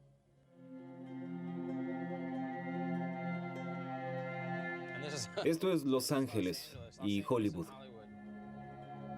Elvis tiene 38 años de edad. Lo enfada cómo se volvió Los Ángeles en los últimos años. Este no es un país del tercer mundo. Es uno de los países más ricos del mundo. Casi parece una película. Cuesta imaginarse que la gente viva así todos los días. Los Ángeles es el símbolo del sueño californiano, el corazón de Hollywood y el templo del lujo. Sin embargo, Los Ángeles es hoy la capital de los sin techo de Estados Unidos. En los últimos años, el número de las personas sin hogar aumentó de 33,000 a 55,000. Bajo las torres comerciales, la situación es dramática. ¿Los estadounidenses están preparados para enfrentarse a la pobreza? Probablemente no. Donald Trump, su presidente, hace poco anunció que la tasa de pobreza se redujo drásticamente, pero todavía 40 millones de ciudadanos están presos en sus redes. Y cuesta salir de esa red. Vamos a tratar de entender un poco esta realidad del país estadounidense con una especialista en el tema, con una profesora. Ella además está al frente de una cátedra sobre estudios sobre Estados Unidos en la facultad de Buenos Aires, y cada tanto habla con nosotros y se llama Valeria Carbone. ¿Qué tal, Valeria? Buen día. Marcela Aymar te saluda. ¿Cómo estás tanto tiempo? Hola, Marcela, ¿cómo están? Buen día. Bien, bueno, como verás, livianito arrancamos, ¿no? Con un documental que te recomiendo, después te lo voy a pasar, que habla sobre la pobreza en Estados Unidos, pero entre semana queríamos un poco que nos explicases cómo es el fenómeno que lleva adelante la interna demócrata, que tiene varios personajes. Si querés hacerme una especie de perfil de alguno de ellos: Bloomberg, Sanders, hay otra persona ahí que anda dando vueltas y que se llama Pete Buttigieg, puede ser, si lo pronuncié bien, que también va para ganar ese centro, pero la que está haciendo realmente mella en algo que empieza a rodar en febrero con las votaciones de la interna demócrata es Elizabeth Warren. Elizabeth Warren es senadora por el Partido Demócrata y lo que está planteando es seguridad gratuita para todo el estadounidense, y eso hace ruido en los sectores más altos de la economía estadounidense. Entonces, ¿cuál es la mirada que tenés sobre la política que está llevando Elizabeth Warren, que es la que más serias chances tiene de enfrentarse con Biden dentro de esa interna y poder ganarle? Sí, a ver, un montón de cosas me planteaste. Y para eso no te vamos a llamar Valeria para que pasemos un sábado ameno, o sea. Arrancamos así como me siento en la mesa de examen de la facultad. Pues vamos a arrancar. No, mira, si la interna demócrata en este momento sigue siendo como gigante, para pensar que, como vos decís, todo el proceso de votación va a arrancar ahora ya, la cantidad de precandidatos que hay es una distancia entre lo insólito y lo ridículo bastante corta. Todavía hay precandidatos que tienen 1% de intención de voto que no se bajan de la interna, lo que es una cosa interesante como para analizar de qué está pasando al interior del Partido Demócrata que no pueden aunar criterios para apoyar, en este caso, a los 3 o 4 candidatos que logran superar el 10% de intención de voto, que en este momento son 4, que son Biden, Sanders, Warren y Buttigieg, que depende qué encuesta te fijes, supera el 10% o se mantiene en el 4 o 5%. Anda con un camioncito por Estados Unidos, Pete. Sí, yo no soy muy fan de Pete Buttigieg, la verdad. Todos de los precandidatos que están en este momento en la terna, es el más conservador, por lejos, en todos los aspectos que tienen que ver con la economía, incluso con la política. Es recontra militarista, obviamente por su pasado como militar, porque él fue miembro de las Fuerzas Armadas, estuvo en Afganistán, es algo que él utiliza mucho como para perfilarse en la campaña. No es la verdad de mis favoritos, pero bueno, como yo no voto, mucha importancia no tiene, así que... Pero Warren, ¿crees que le puede llegar a ganar a Sanders en qué cuestiones discursivas? ¿Porque es mucho más radical? No, a mí me parece que hay... entre Sanders y Warren hay diferencias muy mínimas en cuanto a lo que tiene que ver con política, que obviamente uno se puede sentar y discutir cuáles son esas diferencias, que sé yo, ambos hablan del tema de la gratuidad universitaria. En donde más se diferencian bastante es, honestamente, en política exterior. Ahí sí que tienen los dos un criterio político bastante diferente. Sanders es mucho más vocal en ciertas cuestiones, por ejemplo, que han pasado en América Latina en los últimos tiempos. Ha felicitado a Lula cuando lo liberaron de la cárcel, se ha pronunciado sobre el golpe en Bolivia. Y Warren, en ese sentido, es una mujer mucho más cauta. Y tiene un discurso de política exterior mucho más alineado con lo que sucede en política exterior en este momento. Pero bueno, no es que necesariamente los norteamericanos votan pensando en la política exterior tampoco. Claro. Pero bueno, en otras cuestiones sí tienen un discurso mucho más parecido, lo que tiene que ver con la reforma impositiva, la redistribución de la riqueza. En eso tienen discursos mucho más similares. Y después está Biden, que su carta de presentación sigue siendo que él fue miembro de la administración Obama. Entonces uno tiene que pensar que muchas políticas de la administración Obama van a volver a encontrar su curso si él es electo presidente. Pero Biden tiene como ese costado que es el más, digamos, social de los republicanos, en una interna republicana. O sea, es muy bienvenido por el establishment. O sea, no sé si es un juego de palabras, ¿no? Pero no sé si entendés a dónde voy. O sea, es lo más conservador dentro de los demócratas.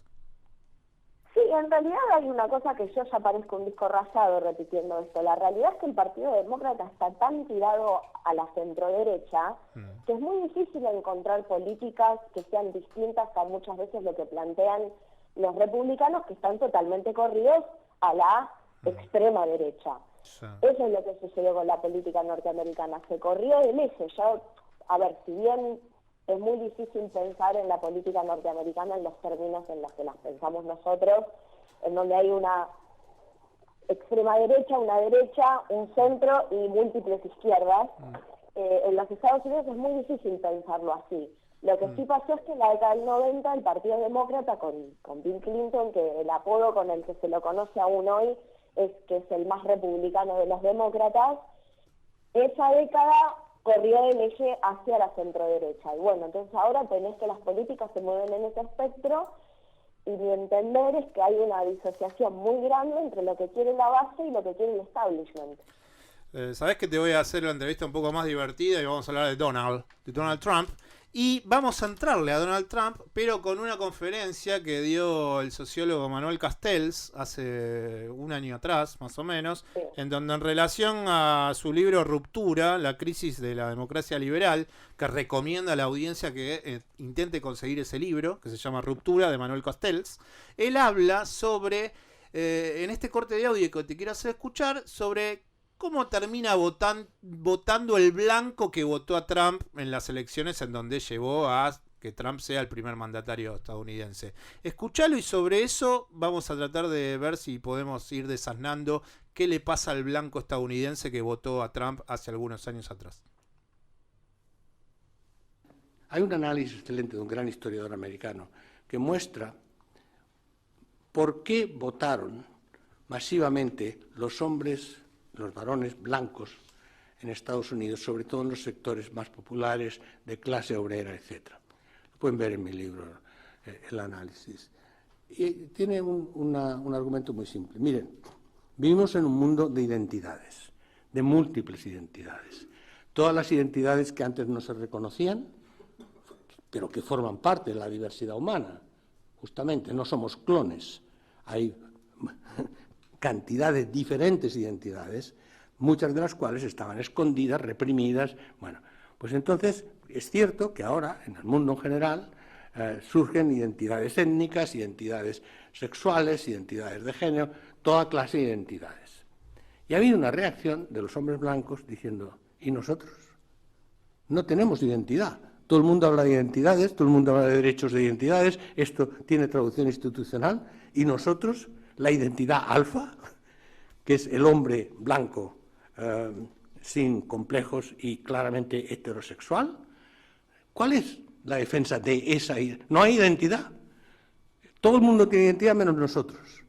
Y ha habido una reacción de decir, no, un momento, este es nuestro país, esta es nuestra identidad, vamos a ganar y restablecer la jerarquía natural de las cosas.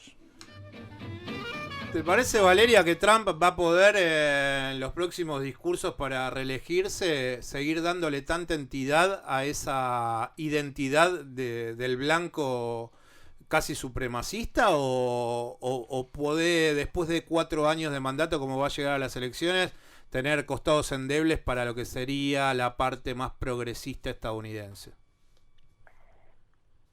Mira, creo que hoy por hoy y por cómo se está dando la interna demócrata, a mí me parece que Trump tiene muchas posibilidades de ser reelecto y que lo va a hacer caminando, creo que hoy por hoy.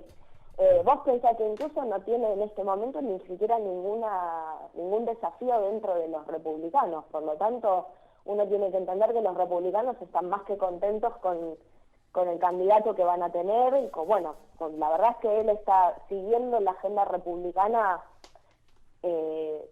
bastante bien, te diría que incluso se las ha enseñado para cumplir algunas promesas de campaña que ha hecho, así que creo que tiene muchas posibilidades de ser reelecto, sobre todo porque, ya te digo, a mí me parece que el problema que tiene el Partido Demócrata es el mismo Partido Demócrata. A mí me llama mucho la atención que ellos no puedan o no hayan podido durante estos 4 años de gobierno, más el año de la primaria, de alguna manera capitalizar la figura que tenían enfrente.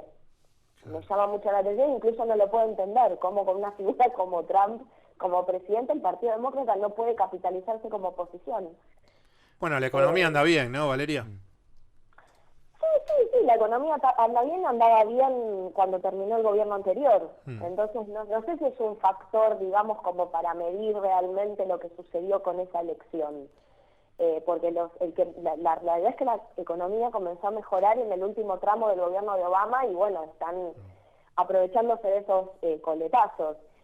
Y los índices económicos han empezado a empeorar ahora. Así es. Porque, sí, está el tema de la guerra comercial con China, que ha afectado muchísimo, incluso a sectores del agro norteamericano. Trump tuvo que anunciar un subsidio al agro para poder sostener el tema de la producción. O sea, los republicanos anunciando un subsidio al agro, ya estamos en bueno, eso se le puede venir en contra porque se anuncia, sí, entrar a una recesión global, porque el otro día estaba mirando un dato, porque también se dan cuenta los que miden estas cosas, que los ricos están ahorrando, ya no gastan tanto. Entonces cuando pasa eso, que los ricos empiezan a guardar más el dinero en su bolsillo que sacarlo y gastarlo, es porque evidentemente están entrando en un ciclo de duda, desconfianza, y eso a nivel global hace que, Estados Unidos, la economía más grande del mundo, evidentemente lo va a lastimar en el final de la campaña a Trump, ¿no? Te quería hacer una consulta, Luciano. Sí, Valeria, ¿qué tal? Sí. Luciano te saluda. ¿Qué tal, Luciano? ¿Cómo estás? Muy bien. ¿Y el proceso de destitución a Trump, en qué quedó? O sea, finalmente, ¿vos creés que se puede llegar a dar, afectar de alguna manera la imagen de Trump para las elecciones? Mira, he visto varias encuestas que se han realizado en las últimas... El proceso empiezo al revés. El proceso de impeachment, lo que está en este momento es en la Cámara Baja, en la Cámara de Representantes, y lo que empezaron fueron las audiencias públicas, Sí. en donde se llaman a distintos testigos para que den su declaración sobre diferentes cuestiones sobre lo que se le podría acusar a Trump. Sí. El principal eje es el tema de Ucrania, ¿no? Entonces hubo muchos testigos que provenían del Departamento de Estado, hubo varias declaraciones, la embajadora de Ucrania hizo una declaración que en teoría lo perjudicaba a Trump o a alguno de sus allegados. La realidad es que estando en un proceso electoral como entró Estados Unidos, Sí. Trump es un tipo que muy fácilmente puede capitalizar esto y tirar agua para su molino. Sí. Es una casa de brujas, me quieren destituir, me tienen miedo porque saben que voy a ganar la elección, entonces no quieren... Es, digamos, nula para el otro lado. Sí, sí, sí, sí. Entonces eso, obviamente, si pensamos en los procesos de impeachment anteriores, en donde toda la investigación y la acusación y etcétera duró un año y que después tenés un Senado que es mayoritariamente republicano, Sí. esto no va a ir a ningún lado, el Senado no, porque es así, la Cámara Baja, la Cámara de Representantes, formalmente acusa y el que destituye es el Senado. No se vota en el Congreso. Y si el Senado es el que tiene que destituir y tiene mayoría republicana, en el año electoral no lo van a destituir a No. Trump. Entonces, es obvio, igual, a ver, me parece que el Partido Demócrata estaba encerrado en su propia lógica y salía perdiendo tanto si lo acusaba como si no lo acusaba, ¿eh? O sea, es como una situación, una maniobra política complicada en este contexto. Me parece que no era esta la carta que tenían que usar, que les tendría que haber salido mejor la del informe Mueller. El informe Mueller no salió bien, entonces no pudieron hacer la acusación en este contexto, pero vamos, hace 4 años que estamos con el tema del impeachment a Trump. Claro. Y no prospera. Valeria, vos sabés que hace, por suerte, algunos años que te entrevistamos, y me parece que es momento de cerrar la entrevista con esta pregunta. ¿Qué te llevó a hablar de Estados Unidos? A vos. Bueno, hoy estamos con las preguntas complicadas. No sé qué está pasando el sábado. No, ¿qué me llevó a mí a hablar de Estados Unidos? ¿Es la pregunta? Sí, porque hay un tema ahí de estudio, ¿no? Porque uno se pone a pensar y dice, bueno, a ver, uno hace un programa de radio que es periodístico. ¿Y por qué no haces un programa de juegos? Me puede preguntar alguien, ¿no? Y te pones a hablar de Duque, te pones a hablar de Estados Unidos, hablar con Valeria. Bueno, ¿qué te ha llevado a vos para terminar siendo tu vida atrapada por ese país, por esas ideas y que a vos evidentemente te gustan demasiado? Porque solamente al escucharte hablar uno se da cuenta de la cantidad de capacidad de trabajo que pusiste en este tiempo. La palabra atrapada es una muy buena palabra igual. No, mira, la verdad es que cuando yo era estudiante, allá lejos y hace tiempo, tuve la oportunidad en un contexto en el cual no se abrían muchos espacios de cátedra en la Universidad de Buenos Aires, en la Facultad de Filosofía y Letras, donde yo estudié. La cátedra de Historia de Estados Unidos, que en ese momento estaba liderada por el doctor Pablo Pozzi, convocó a estudiantes para empezar a trabajar y aprender cosas que tuviesen que ver con investigación en historia. Y bueno, yo me presenté más interesada por el oficio que por la temática, digamos.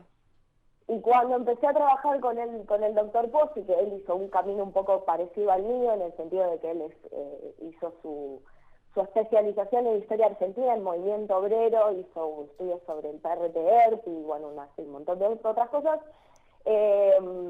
nos dimos cuenta de que la realidad es que a cualquiera que le interese la historia mundial del siglo XX y la historia contemporánea, si vos querés entender el devenir del orden mundial, tenés que entender qué pasó con los Estados Unidos. Porque la historia contemporánea está dominada por la presencia de los Estados Unidos. Y bueno, y ahí había una suerte de nicho, porque había muchos especialistas que hablaban sobre las relaciones exteriores con América Latina, pero desde el lado de América Latina, y muchas veces sin comprender en lo profundo ciertos procesos internos, ¿no? Que a veces influyen mucho en la política exterior. Y bueno, y ahí nos encaminamos en una especie de encontrar un interés propio en el tema y ver que había un nicho y bueno, empezar a trabajar en eso. y un día llegó Trump al poder y yo que hacía raza y racismo me encontré con que era la mejor presidencia que me podía pasar. Después la de Obama era la mejor presidencia que me podía pasar a nivel profesional. El mundo es otra cosa, pero bueno, no importa. Valeria, te mando un beso, esperemos hablar en breve y gracias, buen fin de semana. A ustedes, muchas gracias por la invitación a conversar otra vez. Bueno, muchísimas gracias, Valeria. Quien estaba hablando con nosotros era la historiadora Valeria Carbone, quien, bueno, como lo dijo ella estuvo al frente y está al frente de la Cátedra sobre Estudios Estadounidenses en la Facultad de Buenos Aires, y además es un placer hablar cada tanto sobre ese enorme país que queda al norte de nosotros y se llama Estados Unidos. Valeria Carbone, aquí en Paso Valores, en AM 1420. Estamos hablando mucho, me parece muy intenso. Sí. Hay mensaje de la audiencia, en un rato lo vamos a decir. En un ratito. Hay algo sobre la pregunta que era, ¿cómo era? ¿Qué era lo que te habías animado por primera vez en tu vida durante el 2019? Ah, sí, Sofía, ¿qué había dicho? No me acuerdo.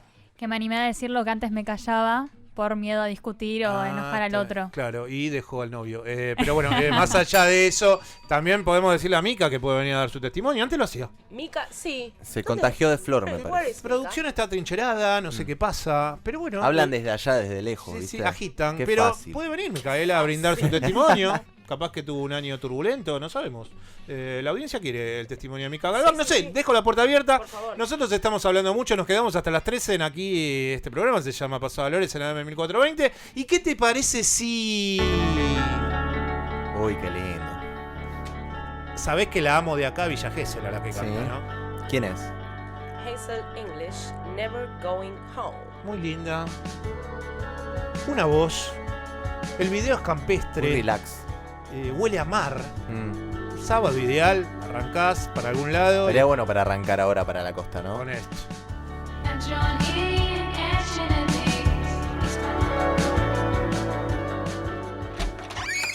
Pasó a Valores. Aquellas cosas que quedaron en una esquina.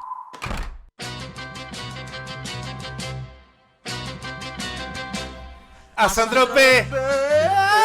Y aquí estamos y continuamos con esta recesión de la gestión de Mauricio Macri. Hay mensajes porque le estábamos preguntando a la audiencia sobre cuál fue el cambio trascendente que hiciste este año, más o menos. Una cosa así era. Exactamente. ¿Qué dicen? Nos habla Pablo, que dice que lo que hizo fue salir del closet. Y eso es lo más ¡Vamos! hermoso. ¡Pablo! ¡Vamos, Pablo! ¡Vamos, Argentina! Como, ¿te acordás? Sí. Lágrimas. ¡Argentina! Argentina. Sí. Un beso a Pablo. Daniel dice que se Santrope. animó a subirse a un bote en las cataratas. Es buenísimo. Te subís a igual, ahí se te llena el culo No lo de haría, no preguntas, lo como hago, quien no diría. lo hago nunca. No lo hago nunca. ¿No lo ¿No te harías? animás? A mí me No, encantaría. ni loco. ¿No? Me encantaría. Me da miedo esa cosa. No, no. Bobazo, ping. O sea, Mira. la quedo. Es re aventurero eso, me encanta. Bueno, te miro desde la orilla y también es aventurero. También no tanto, pero bueno, estuve Te ahí en el lleva momento. la salpicadura Claro. del agua. Camila dice que se animó a dar finales, orales y rendir 6 materias por cuatrimestre. Epa. Es muy inteligente, Un Camila. Esa chica es esfuerzo. muy inteligente. Los Un finales esfuerzo orales. tremendo. Sí, hay que meter, la cantidad de... Yo era mejor en los orales que en los escritos. Bueno, por eso la oralidad, por eso tu pertenencia a este programa. Oral. Siempre oral, nunca inoral. ¿Qué más Luciana Pérez Patiño de la audiencia? Bárbara dice que a pesar que podía trabajar de fotógrafa, Sí. antes no se le pasaba por la cabeza hacerlo, no se sentía preparada con suficiente talento y este año me chupó todo un huevo y me dediqué a la fotografía. Eso es lo que hay que hacer, eso es lo Me que encanta. uno tiene que vivir para sacar las cosas que realmente lo hacen ser uno. Sí, obvio. Eso creo que viene con nuestra generación. Como dale, sé vos. Sí. Hacé lo que te gusta. Ya aparece en el Está defensor bueno, millennial, chicos. bueno, no sé Paz y qué. amor. Pase amor. Bueno, ¿a dónde se sigue comunicando la gente? Porque quedan algunos minutos para que termine este programa aquí en AM 1420 con vos. ¿A dónde llama? Sí, señor, se pueden comunicar al 1544064927 y nombramos todas nuestras redes sociales. Pasó a Valores y Pasó a Valores OK en Twitter, Facebook, Instagram, YouTube y la mar en coche. Tiki, tiki, tiki, tiki, te gusta esto. ¿Quién gana? ¿Veraldi? Tiki, tiki, tiki. ¿Gana Meal? Para mí que Ana Mea, cabrón. ¿Gana Román? Tú me entiendes, tiene a Román Riquelme de su lado. Tiene al Román. Pero nosotros hablamos de esto para ¿Quién es cuestiones... Pergolini es el señor que va con Ameal. ¿Qué harás a Pergolini? Cuando pasamos esta cortina en este programa es porque hablamos de rosca política en la República Argentina y el tema del momento es Alperovich. ¿Qué pasa en Tucumán? ¿Qué pasó en Tucumán? La causa está caratulada como abuso sexual. Recordemos que la sobrina de Alperovich, a quien él se encargó en su Twitter de develar su nombre. Ahí ya te das cuenta de la clase de persona que es. Presunción de inocencia ante todo, pero quiero dejar este comentario claro. Ella hizo una carta y demás, esto está en la fiscalía, en tribunales de Tucumán y de Buenos Aires, porque sucedió en 2 lugares esto, en Buenos Aires y en Tucumán. Porque el muchacho se ve que se sobrepasaba acá y se sobrepasaba en Tucumán. Exactamente. Ella cuenta que los momentos en que él se iba de vacaciones o a hacer algún trabajo en específico era como su momento de paz mental y que bueno, que los momentos que apareciera bloqueo total. ¿Cómo fueron las repercusiones dentro del PJ? Las únicas que salieron a bancar a la víctima... Hablando poco, ¿eh? Hablando poco. Muy poco. Una de ellas, Beatriz Mirkin, que es defensora de los derechos de la mujer, compañera de fórmula de Alperovich, brilla por su ausencia desde el 22 de noviembre, algo así. No te puedo creer. Anabel Fernández Agasti, bueno, que es la vice del bloque de Frente de Todos. Ella dijo algo y muy bien. Ella dijo que, bueno, que siempre les creen a las víctimas. También Norma Durango, que es la titular de la banca de la mujer. La Comisión de la Mujer. De la Comisión de la Mujer. Senado. Dijo que lo de Alperovich es repudiable, que también, por supuesto, le creen a la víctima y ratificaron la posición del bloque frente a esta denuncia, ambas. Sí, igual algún senador del PJ podría decir algo, ¿no? Leo Grosso tiró ahí como un comentario que sí, por supuesto, que se tenía que pedir la licencia urgente, pero... Mucha tibieza. Mansur también, hay que esperar que la justicia actúe. Claro que hay que esperar, pero ¿qué tiene de nuevo ese comentario siendo un dirigente tan importante de Argentina? Como... Sí, aparte más allá de decir tiene que la justicia actuar y la presunción de inocencia y todo eso, pero en definitiva estamos diciendo que es aberrante si eso sucediese y haya sido verdad. Hay cuestiones que hay que sentar posición, no hay mucha más. Y callarse en realidad en estas situaciones, me parece que la sociedad ya le pegó un giro a estas cosas. Y te quedás pegado, o sea, quedás pegado por la contraria. Es no acompañar algo que es un derecho humano, que es el derecho al cuerpo, a la corporalidad. Si a la no vida. la sentís tampoco, bueno, a la larga en estas cosas quedas expuesto, ¿no? Desde ya. O sea, no la podés caretear, ¿no? Porque no te vas a hacer el progre cuando no lo sos. Entonces tal vez... No sale, no sale. Tal vez la corporación política, bueno, le pasa algo, ¿no? Y hace rum con esto, ¿no? El juez a cargo Sí. es Facundo Maggio. Durante las 3 gobernaciones de Alperovich nombró decenas de jueces y fiscales y demás. Facundo Maggio fue nombrado durante la gestión de Mansur, pero tiene un vínculo con el ex gobernador. ¿Por qué? Porque es sobrino político de Eduardo Jiménez, que es el jefe de fiscales que sí nombró a Alperovich durante una de sus gestiones. Fato en casa, ¿no? Fato en casa. Bien. Esto va a continuar seguramente y Luciana Pérez Patiño nos va a hablar sobre Alperovich, quien pasa días, se ve que si uno lo ve afuera no está tan nervioso porque se quedó en Miami. No, aparte fue el mismo que hace un tiempo a una periodista de la Gaceta de Tucumán le tiró como, ay, no te hagas la mala, cuando le estaba haciendo una pregunta enteramente política. Y más le tiró cosas. No te hagas la mala, guau. Los incendios forestales o la tala excesiva de árboles, por ejemplo, dejan al suelo indefenso. Sin las raíces de los árboles y otras plantas, el agua de lluvia y el viento se llevan al mar los nutrientes que contiene. Es lo que se llama erosión. Y ya nada podrá crecer allí nunca más. Lo mismo ocurre cuando lo contaminamos arrojando productos tóxicos que matan a los seres vivos, ensucian el agua que hay bajo la superficie y hacen del suelo un lugar estéril. Sin suelos sanos no es posible una vida sana, así que debemos cuidarlos entre todos. El suelo que pisas es el suelo que te permite vivir. ¿Qué pasa si yo les digo, audiencia, que para el año 2050, de esto nos va a ahondar también Sofi en unos minutos, pero en el año 2050 se van a perder más de 1 millón de kilómetros cuadrados de tierras agrícolas? Ustedes dirán, bueno, Marcelo, explícame cuánto es, más o menos, tener una figura en mi mente. Bueno, eso equivale a que en el 2050, básicamente lo que sería el área cultivable de la India, país, la India, ¿no? No es chiquitito la India, es grande la India. Bueno, toda esa tierra cultivable ponele que del territorio, del tamaño de lo que es el país, No. la India. Eso para el 2050 se va a perder. ¿Por qué? Por lo que nos va a explicar un poco Sofía en este programa, que tiene que ver con la desertificación de los suelos. Sí, para empezar hay que decir qué es la desertificación, que es cuando el suelo se degrada y esto implica que pierde su fertilidad, que pierde la capacidad productiva que tenía y también se pierden los sistemas, los servicios ecosistémicos que te brindan estos suelos, que es por ejemplo la regulación hídrica, la captura de carbono, la conservación de la biodiversidad. Básicamente, ¿por qué sucede esto? Porque hay un desequilibrio entre la demanda humana y lo que el suelo y los recursos pueden aportar. No es un fenómeno que esté pasando solo ahora, sino que en la actualidad se aceleró entre un 30 y 35 veces más que lo que sucedía antes. ¿Cuál es la situación en Argentina? Nosotros tenemos el 75% de la superficie del país, que es zona árida, semiárida y subhúmeda seca. Y el 81% de todas esas áreas están sufriendo un proceso de degradación por actividad humana. Porque hay que tener en cuenta que la desertificación tiene causa humana y climática, pero el 81% está siendo por actividad humana. O sea que claramente sabemos quiénes son los culpables y quiénes tienen que hacer algo. Siempre somos nosotros los Siempre. culpables, es así. Según las cifras oficiales que hizo el informe del Estado del Ambiente de Argentina, por año 650.000 hectáreas se desertifican en nuestro país. Es un número que debería llamar a la acción y más que nada sabiendo cuáles son las principales causas, que las causas que son de la desertificación son las mismas causas que después vemos en emisiones o en otras problemáticas que tiene el país.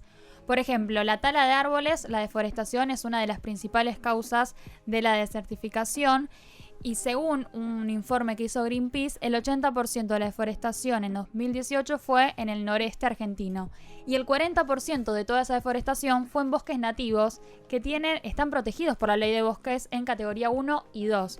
Por lo tanto, no se está respetando la ley de bosques en estas áreas que están protegidas. En el 40% de la deforestación fueron bosques nativos. Es un porcentaje altísimo. No se deprima, señora, podemos cambiarlo. Para eso estamos acá.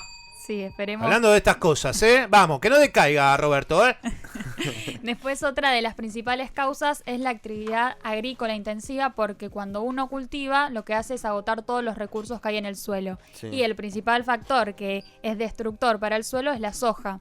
¿Por qué? Porque lo que tiene la soja, que no tienen otros cultivos, es que la soja no repone lo que absorbe del suelo. Entonces te deja prácticamente infértil la tierra donde lo cultivaste. Y teniendo en cuenta las hectáreas que se usan para la soja, de todo lo que está sembrado, el 55% es soja. Por lo tanto, es muchísima cantidad de suelo que está con soja y después tenés que recuperar esos nutrientes con fertilizantes y demás que no te dejan el suelo tan saludable como lo es naturalmente. Obvio. Cuando alguno se explica por qué Bolsonaro y por qué ganó y todo eso, bueno, los sectores agroindustriales brasileños, las empresas más importantes del Brasil que tienen que ver con la economía del sector y bueno, y la tala y el Amazonas y todas esas explicaciones, bueno, tienen que ver con que fueron los aportantes que mayor dinero le pusieron a Bolsonaro en su carrera presidencial, ayudado además por Moro, ayudado porque viene el diablo y después viene Lula. Bueno, después sucede lo que sucede. La tala indiscriminada, incendios que no pueden controlarse en el Amazonas y un político líder brasileño que sostiene ese viva la pepa. Total, vamos a morir todos calcinados y no pasa nada porque Bolsonaro seguramente va a morir antes del 2050. Obvio. Pero no sabe que sus nietos van a estar viviendo, no sé, complicado. Su hijo Ernesto, que siempre es tan sagaz y inteligente. Sí, con lo que tiene que ver, antes mencionaba que hay algunas causas que son climáticas, puede ser por ejemplo la erosión que ocasiona el agua o el viento, pero la mayoría son humanas y también está muy presente la ganadería por el sobrepastoreo y por la sobrecarga de ganado que hay. Esto tiene que ver un poco con lo que decía el último informe que hizo el IPCC, que lo realizan científicos, que recomienda un cambio en la dieta, porque como estamos implementando la agricultura y la ganadería, no da abasto, no está haciendo de forma sostenible. Es por eso que hace poco salió que el 23% de las emisiones son por la utilidad del suelo. Entonces te invita a que la población tenga otra dieta. No te dice que no comas carne, que muchos difundieron como que la ONU te dice que no comas carne. No, lo que te dice es que tengas una dieta más balanceada, con más vegetales que se pueden... que requieren mucho menos agua, por ejemplo, que es una de las grandes diferencias entre la carne y los cereales, y que haya así un otro modo de alimentarse para que sea más sustentable. Tengamos en cuenta que en Argentina el 40% de las emisiones de gases de efecto invernadero vienen de la agricultura, la ganadería, la silvicultura y otros usos de la tierra. Por eso es muy importante que la ganadería y la agricultura sean sustentables, no solo por la desertificación, sino por todas las problemáticas que hay con el cambio climático en Argentina.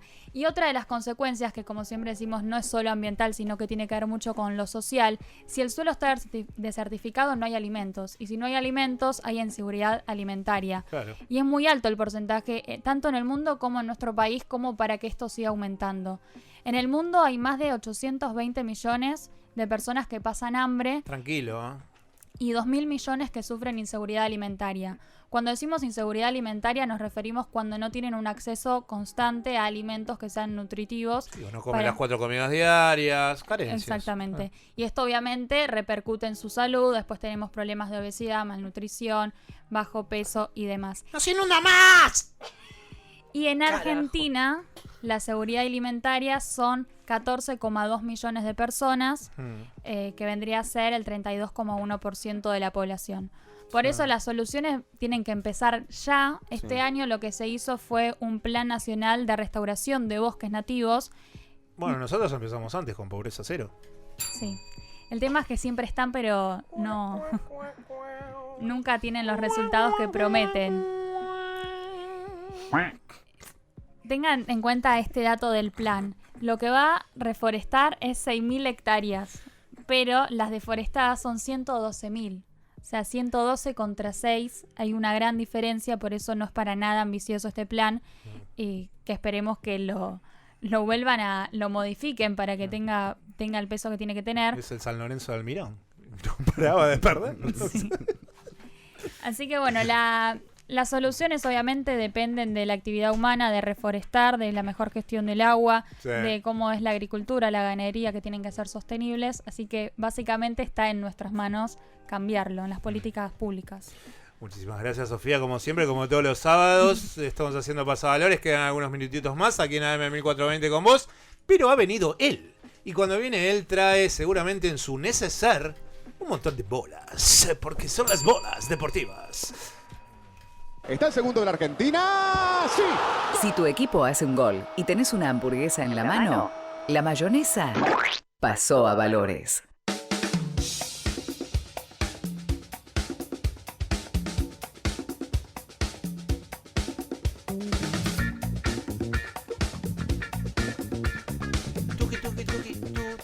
Preséntalo. Con ustedes, Martín Boscacaco.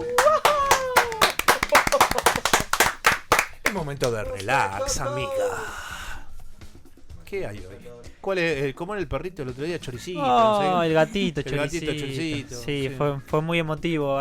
Los fanáticos de los gatos contentos porque decían, nunca hablan de gatos fuera de política, siempre hablan. Estaba un poco generoso de caderas, Choricito. Y sí, pero bueno, él gambetea. Está bien. No necesita, él gambetea. ¿Y hoy tenemos animalitos también? No, bueno, un poquito, animalitos que nos comemos. Porque, ¿qué ocurre en Estados Unidos esta semana que es muy importante para ellos? Y ya que a nosotros nos resbala un poco, pero para ellos es muy importante. Se clavan el pavo. Exacto. ¿Cómo se pronuncia bien en inglés? Si alguien me ayuda, es el Thanksgiving Day, el Día de Acción de Gracias. Es un chamullo. Bueno, pero bueno, hay que vender pavo. Pero, exacto, ocurre eso. Yo, por más que no soy norteamericano, agradecí a Gallardo, como siempre, así que agradecí, di gracias por haberlo tenido en mi vida y espero seguirlo teniendo. Pero momento emotivo.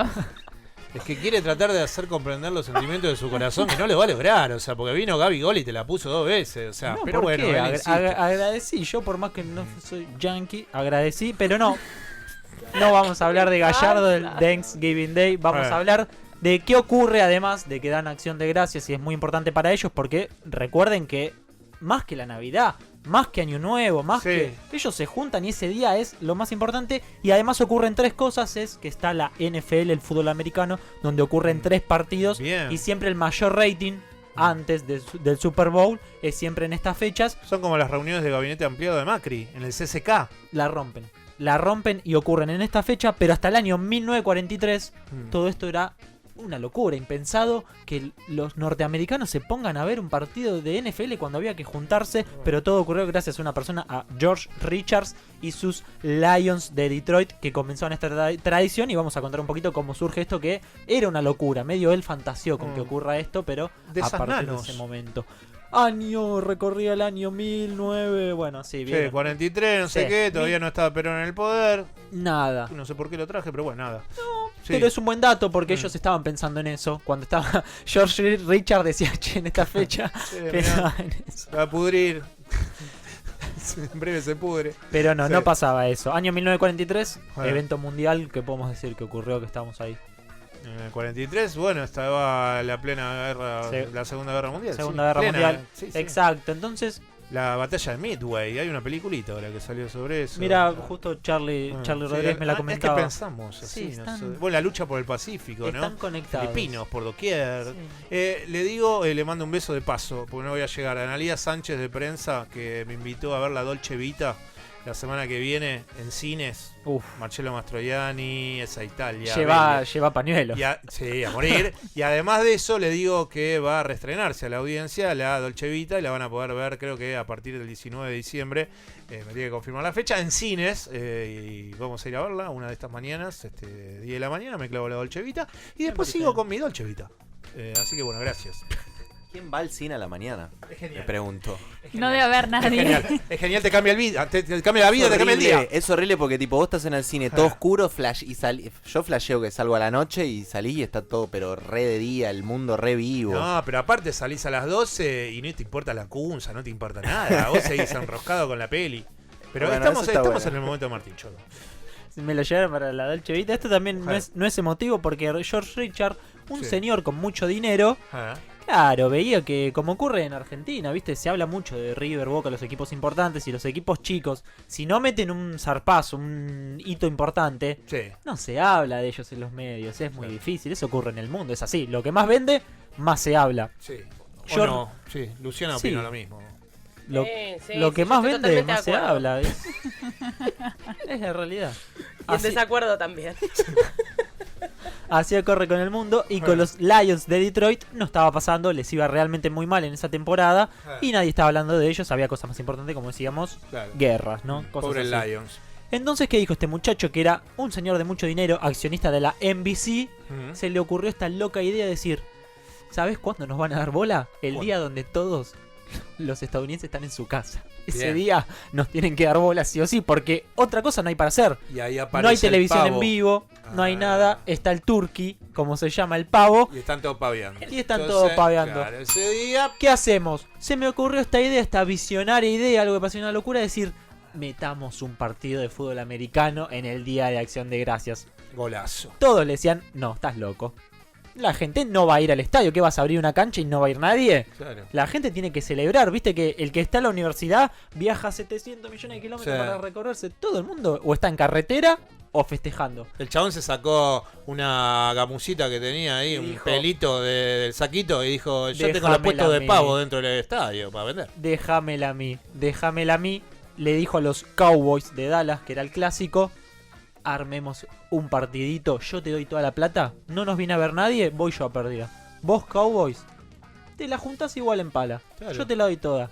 Puso ese día entradas y 15.000 personas, el estadio capacidad 12.000, 15.000 personas, lo rebalsó, y a partir de ahí, como decir: che, veo un negocio. Él, como era dueño de la NBC, dijo: ¿y si lo transmitimos? Y a partir de ahí lo transmitió, y claro, no había televisión en vivo. Qué visión, se la vio venir como Pratt Guy.